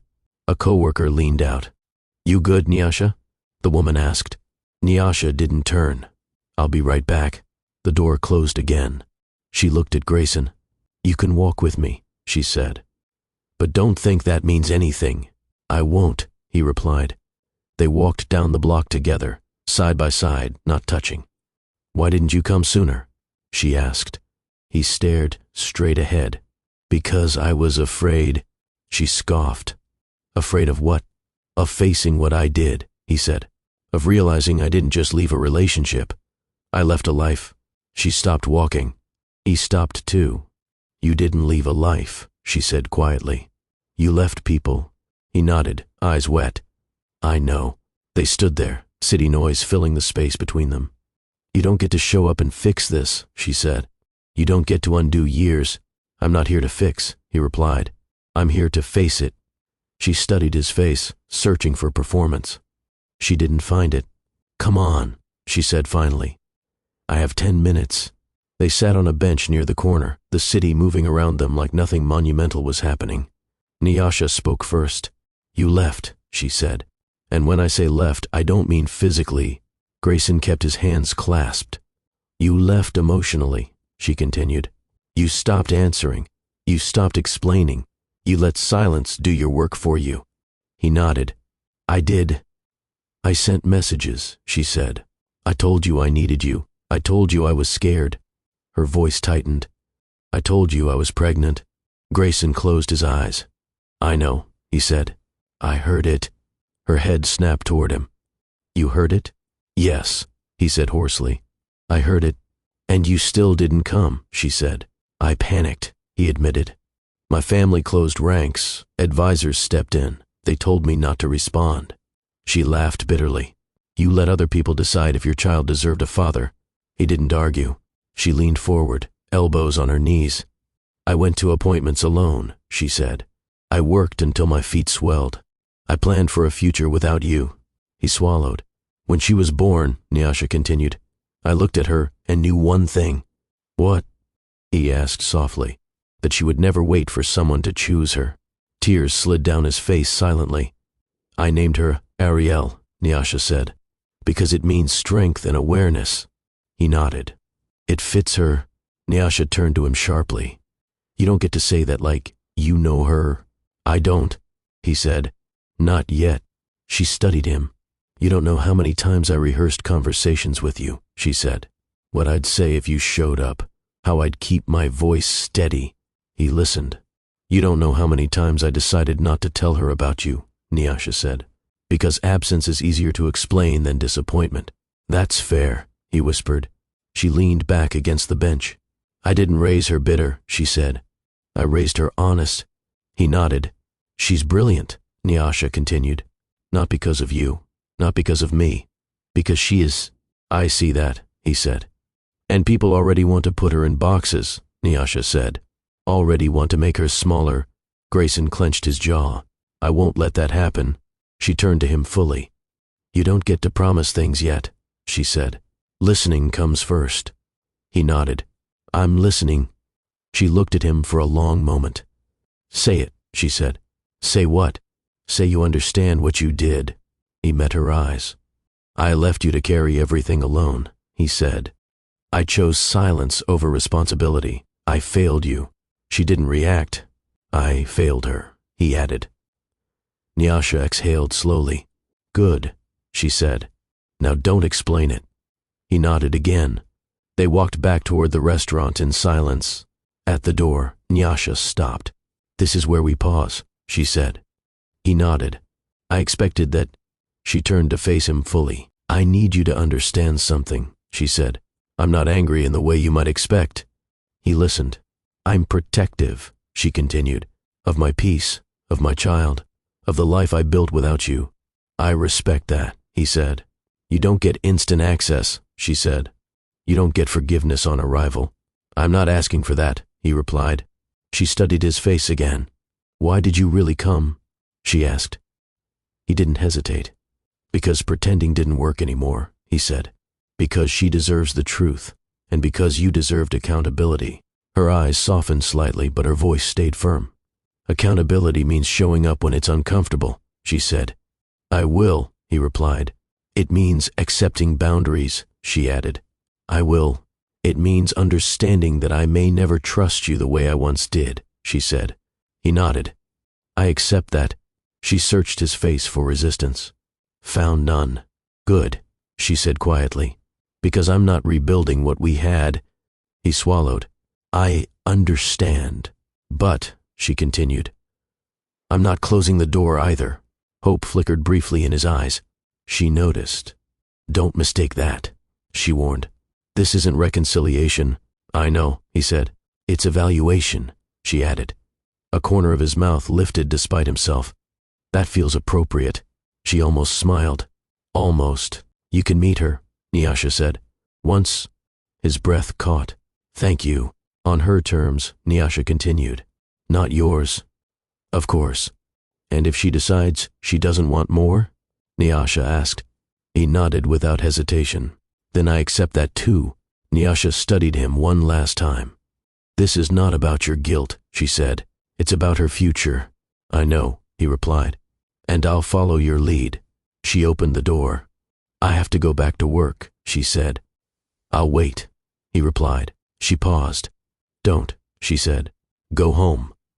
Sit with what you heard." He nodded. "I will." As she stepped inside, Nyasha turned once more. "Grayson." "Yes?" "This doesn't make you a hero," she said. "I know," he replied. "It makes you responsible."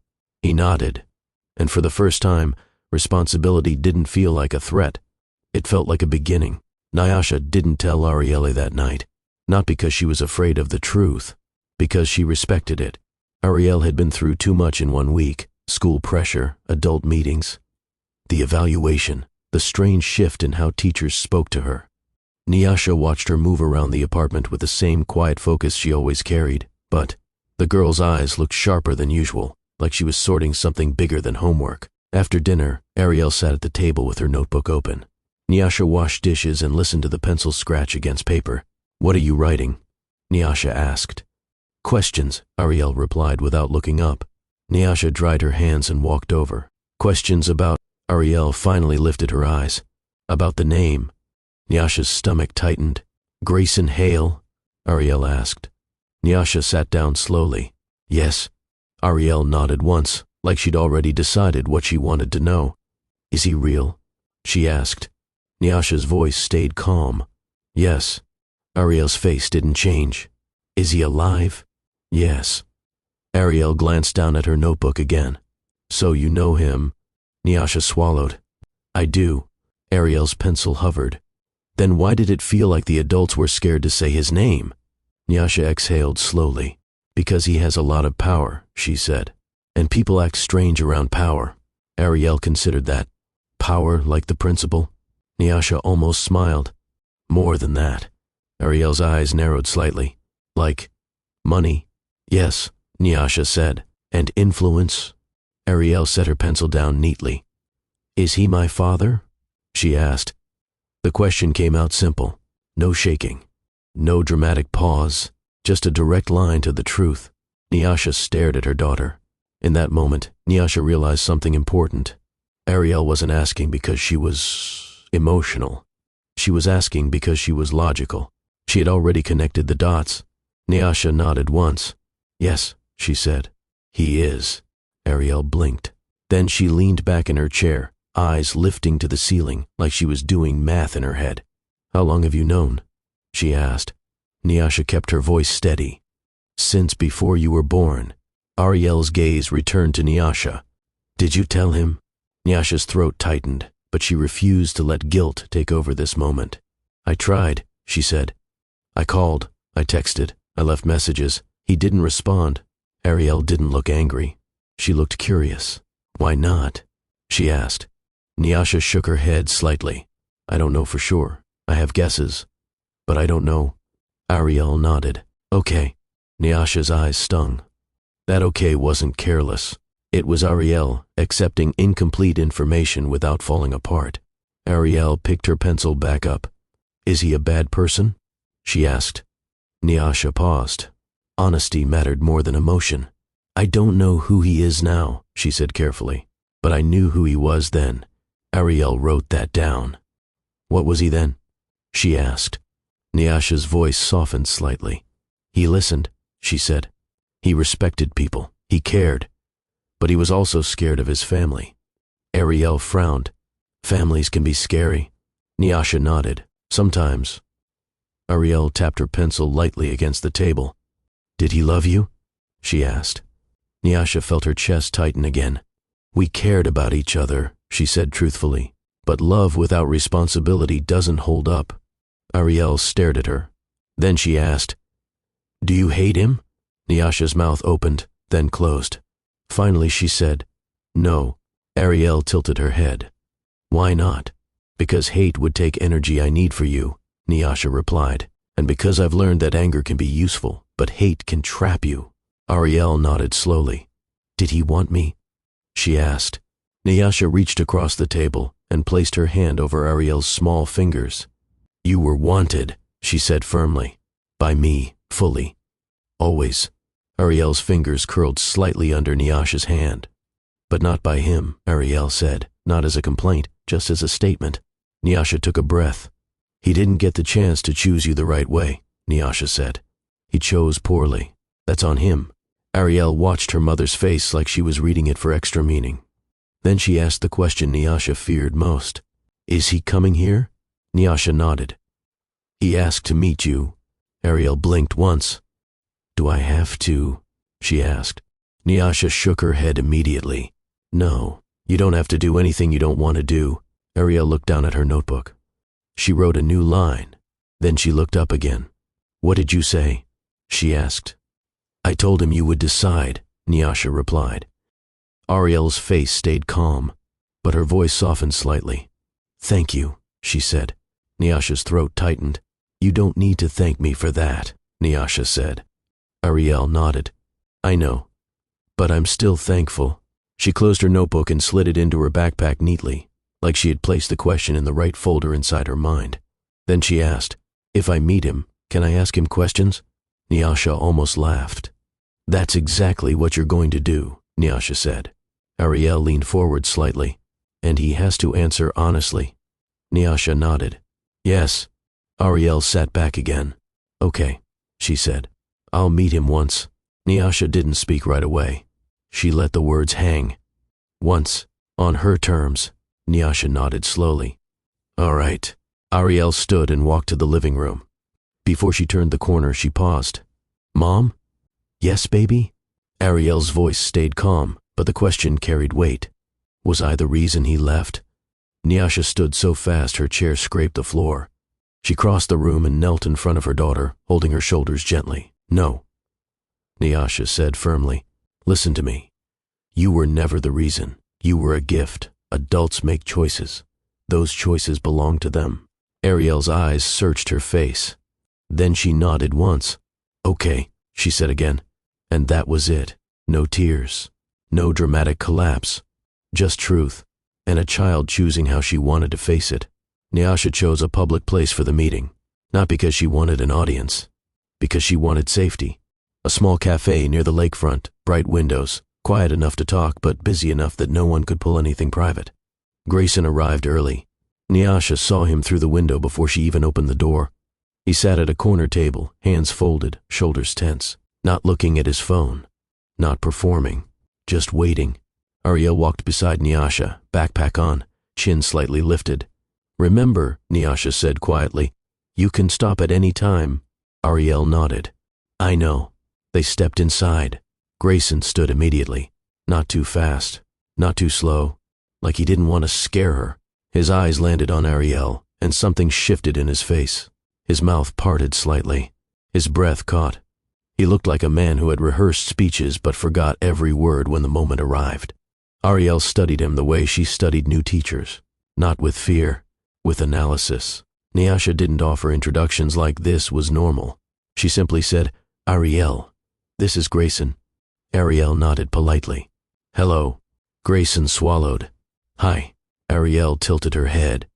You're taller than I expected. Nyasha held back a smile. Grayson blinked once, then let out a soft breath that sounded like relief. That's fair, he said. I'm tall. Ariel kept her gaze steady. Why did you want to meet me? Grayson looked to Nyasha, then back to Ariel. Because I should have met you a long time ago, he said. Ariel didn't react emotionally. She simply asked, Why didn't you? Grayson's jaw tightened. Nyasha didn't interrupt. This was Ariel's moment. Grayson took a breath. Because I made the wrong choice. Ariel stared at him. What choice? Grayson hesitated. Then he answered honestly. I chose to obey my family instead of doing what was right. Ariel nodded slowly, as if logging the answer. Do you obey them now? She asked. Grayson shook his head. Not in the same way. Ariel's eyes narrowed slightly. What changed? Grayson's voice softened. You. Ariel glanced at Nyasha, then back at him. That sounds like a nice answer, she said. But is it true? Nyasha's throat tightened. Grayson didn't get offended. He nodded. It's true, but it's also incomplete. Ariel leaned forward a little. Complete it. Grayson swallowed, then said, I saw your test results. I saw your photo, and I realized I didn't just miss time. I missed you, and I can't pretend that's okay. Ariel considered that carefully. Then she asked, Did you know about me before the test? Grayson's eyes filled slightly. Yes, he said quietly. I knew your mother was pregnant. Ariel's face didn't shift, but her voice lowered. Then why didn't you come? Nyasha watched Grayson closely. This was the moment where excuses could show up. But Grayson didn't reach for them. I was afraid, he said, and I was selfish, and I thought I could handle it later. I was wrong. Ariel blinked slowly. Fear makes people do bad math, she said. Grayson let out a small, shaky laugh. It does. Ariel looked at him for a long moment. Then she asked, Do you think you can be useful now? Nyasha's chest tightened again. Useful. Only Ariel would ask it like that. Grayson didn't flinch. Yes, he said, but I won't demand space. I'll earn it. Ariel nodded. Okay, she said. I like earning. It's fair. Nyasha watched them. They didn't move the same way outwardly. Grayson was cautious. Ariel was precise, but the thinking, it was in the pauses, in the way they waited before answering, in how they focused on the core of a question, not the emotion around it.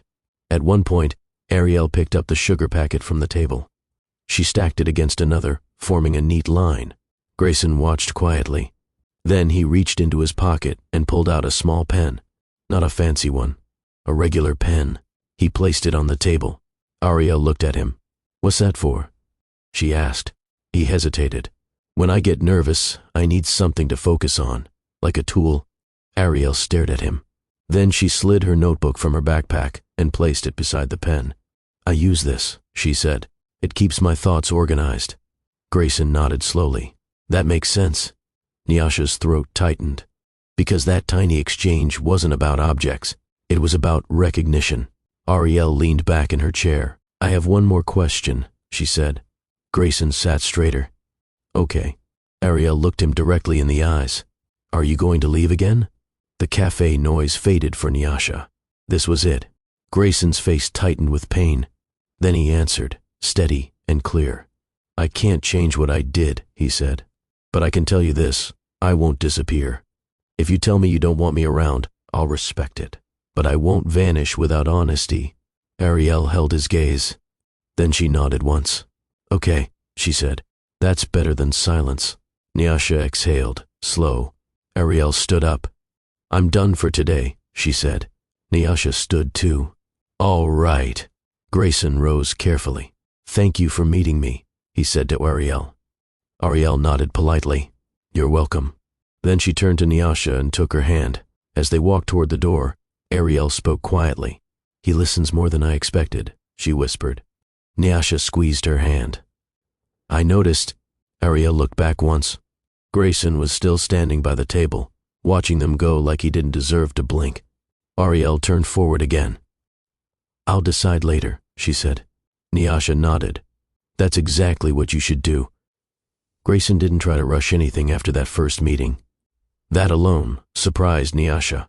No sudden calls, no dramatic gestures, no gifts meant to soften the past.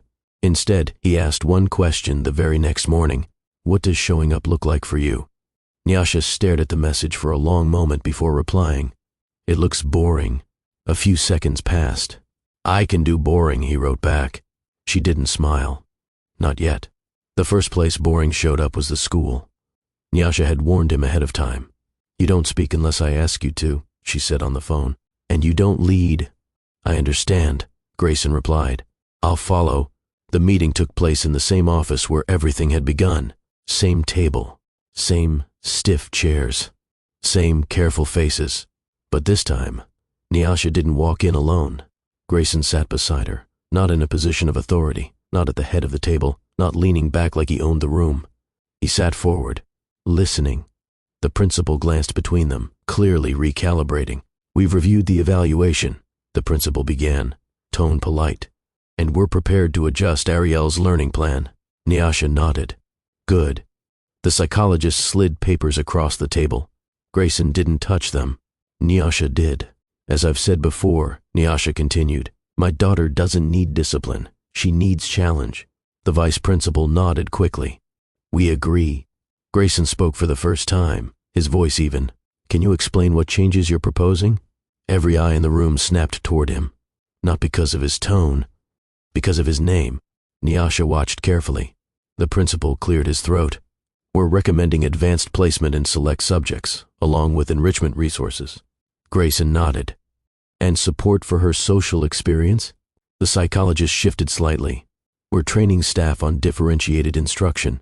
Nyasha felt a flicker of satisfaction. Grayson didn't push, didn't threaten, didn't reference power. He simply asked the questions Nyasha had been asking for years. When the meeting ended, the principal smiled too wide. We're glad to have parental alignment, he said. Nyasha corrected him immediately. Don't confuse presence with control, she said calmly. I lead for my child. Grayson nodded in agreement. Outside, as they walked down the hallway, Grayson turned to her. You handled that well, he said. She didn't soften. I always do. He accepted that. Over the next weeks, showing up became routine. Grayson attended meetings when Nyasha allowed it, sat quietly in the background, took notes he never waved around. At home, Ariel set the tone. Homework nights weren't dramatic. They were quiet. Ariel at the table with her notebooks, Nyasha nearby folding laundry or prepping food. Grayson sitting across, reading or answering, only when asked. One evening, Ariel pushed her math worksheet toward him. Can you check this? She asked. Grayson looked to Nyasha. Nyasha nodded once. Grayson leaned in, scanning the page. These answers are correct, he said, but I'm curious how you got to number 6. Ariel lit up, not emotionally, but intellectually. She pulled her notebook closer and explained her logic step by step. Grayson didn't interrupt, didn't correct. He listened like he had at the lab years ago. When she finished, he nodded. That's efficient. Ariel smiled faintly. Later that night, as Ariel brushed her teeth, Grayson stood awkwardly near the counter. She thinks differently, he said quietly. Nyasha didn't look at him. I know. She doesn't rush answers, he added. She verifies them. Nyasha turned slightly. You're not discovering her. You're noticing. He nodded. You're right. That distinction mattered. Some nights, Grayson cooked. Simple meals. Nothing flashy. Ariel observed him closely. You cut vegetables the same way every time, she noted. Grayson smiled. So do you. She blinked. I do. Yes, he said. You line them up before you use them. She paused, then nodded thoughtfully. That's Logical. Grayson didn't miss school pickups, didn't miss tutoring sessions, didn't disappear when things got dull. And that's when Nyasha began to believe something new. Not that he had changed completely, but that he was learning how to stay. Still, boundaries stayed firm. Grayson didn't sleep over, didn't make promises, didn't assume comfort, and Nyasha watched everything.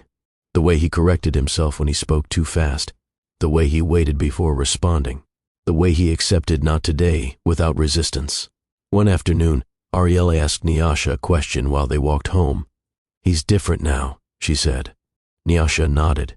"People can grow. Do you trust him?" Ariel asked. Nyasha thought carefully before answering. "I trust his actions," she said. "Trust itself takes longer." Ariel nodded, satisfied. That was enough. Love didn't return like a spark. It returned like patience. Nyasha noticed it in small moments. In the way Grayson waited before speaking when she looked tired. In the way he asked instead of assumed. In the way he never placed himself between her and Ariel. One evening, after Ariel fell asleep, Nyasha stood at the sink washing dishes. Grayson dried quietly beside her. They worked in silence for a while. Not awkward, just steady. "She asked me something today," Grayson said finally. Nyasha didn't look up. "What?" "She asked why I don't live here," he said. Nyasha paused, then continued washing. "What did you say?" "I told her, this is your space," he replied. "And I don't enter it without permission." Nyasha glanced at him. "That was the right answer," she said. He nodded. "I figured." They finished the dishes. Grayson grabbed his coat. "I'll head out," he said. Nyasha hesitated. "Wait," she said quietly. He stopped. She didn't speak right away. She reached for a jacket instead. "Walk me to the corner," she said. Outside, the air was cool. Streetlights glowed softly. They walked side by side like they used to, years ago, before silence separated them. "You don't flirt anymore," Nyasha said suddenly. Grayson glanced at her. "I don't know if I'm allowed." She considered that. "You're allowed to be honest," she said. He nodded.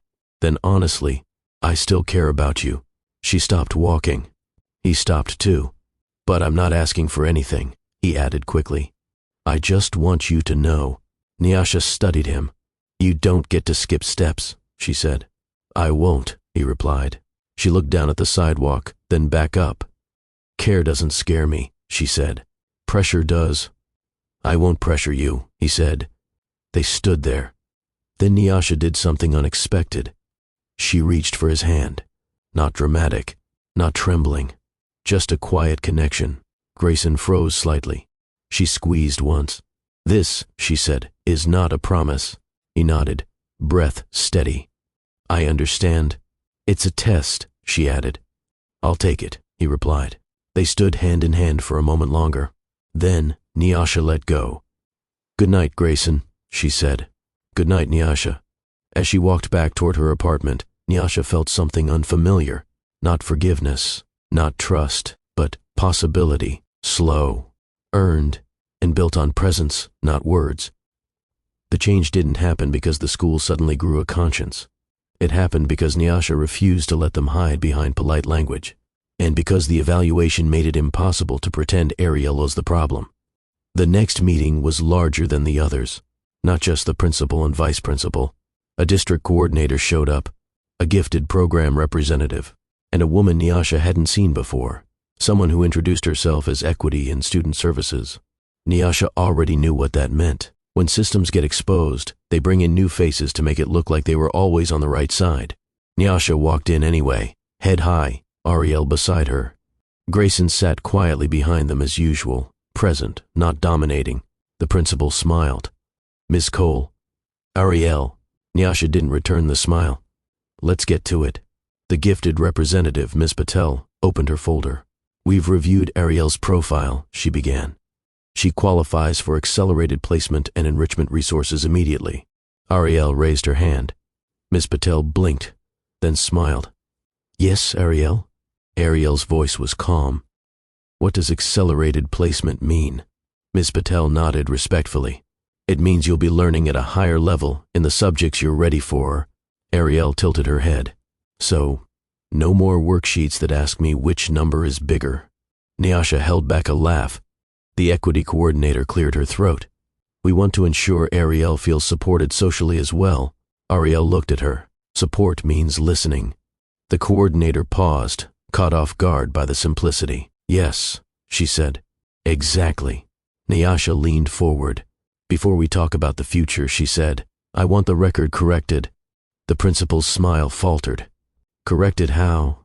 Nyasha slid a folder across the table, her own folder. It contained printouts of emails, examples of Ariel's work, and notes Nyasha had taken after each interaction. Your documentation describes my child as oppositional, Nyasha said, but the evaluation states she is under-challenged. So which is it? The vice principal shifted uncomfortably. We may have misinterpreted, she offered. Nyasha's eyes narrowed. Misinterpreted, or labeled what you didn't understand. Silence. Nyasha continued. You wanted removal, she said. Not intervention, not support, removal. The room stiffened. The principal cleared his throat. That language was... It was yours, Nyasha interrupted. And now that the evaluation proves her mind is rare, suddenly your tone is different. The district coordinator raised her hands slightly. Miss Cole, we're here to move forward. Nyasha nodded. Good. Then move forward with accountability. Ms. Patel looked between the adults, then spoke carefully. Ariel will be placed in the district's advanced enrichment program, she said. She'll receive differentiated instruction, higher-level materials, and mentorship access. Nyasha watched Ariel's face. Ariel didn't celebrate. She simply asked, Will my teachers still sigh when I answer? The room went quiet. Miss Patel answered honestly. They shouldn't. And if they do, we want you to tell your mother. And you can tell me too. Ariel nodded once. Nyasha leaned back. That's what protection sounds like, she said. The equity coordinator cleared her throat again. We also plan to review teacher training on gifted learners. Nyasha's voice stayed calm. Do it. And remove the coded language from her file. The vice principal blinked. We can't remove documentation. Nyasha cut in.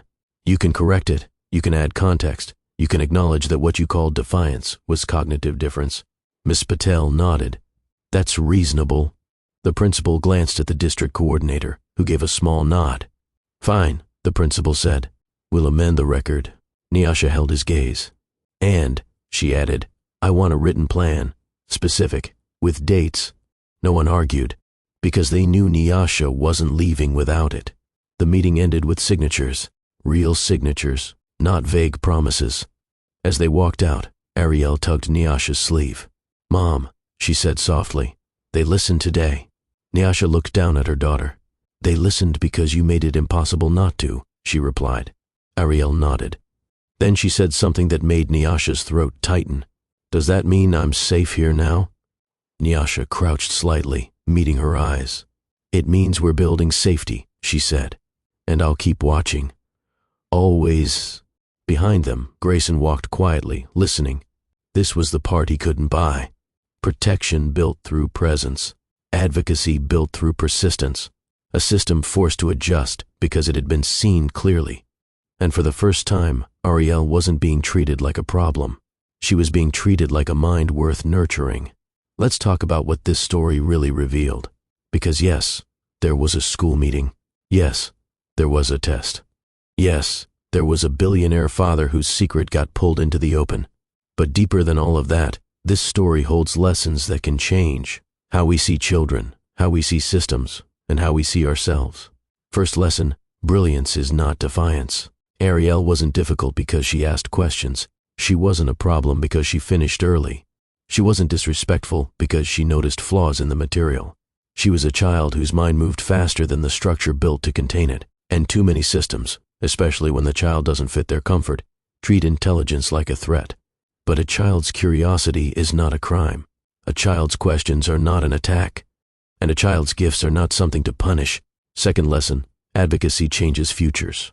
Nyasha didn't win because she was loud. She won because she was consistent. She read the file. She challenged the language. She kept records. She showed up again and again, tired, busy, stretched thin, because her child deserved someone who wouldn't be intimidated by titles. A lot of people love children, But love alone isn't enough when a system mislabels them. Protection often requires advocacy, and advocacy requires courage, especially when you're standing in rooms where people assume you'll sit down, nod politely, and accept whatever decision they've already made.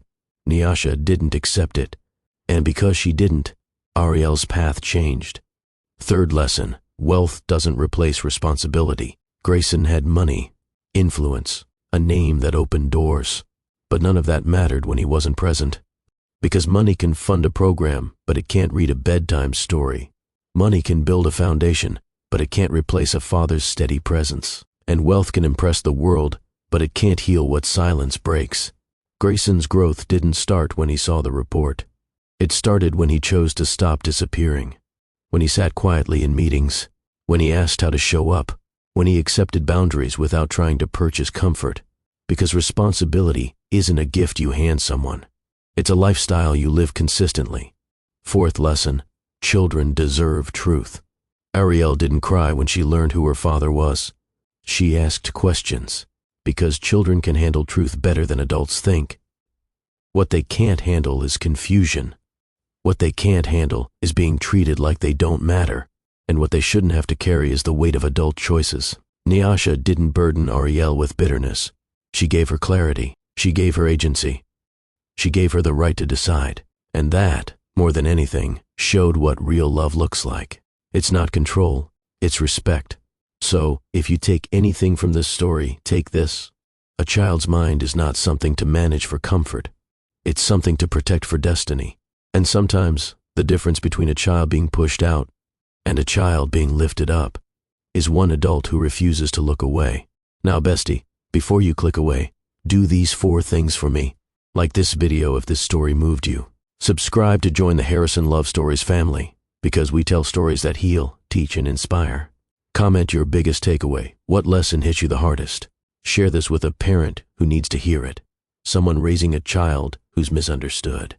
And if you've ever had to fight for your child, if you've ever been told to be quiet when you knew the truth, if you've ever felt judged by a system that was supposed to help, I want you to know something. You're not alone, and your voice matters.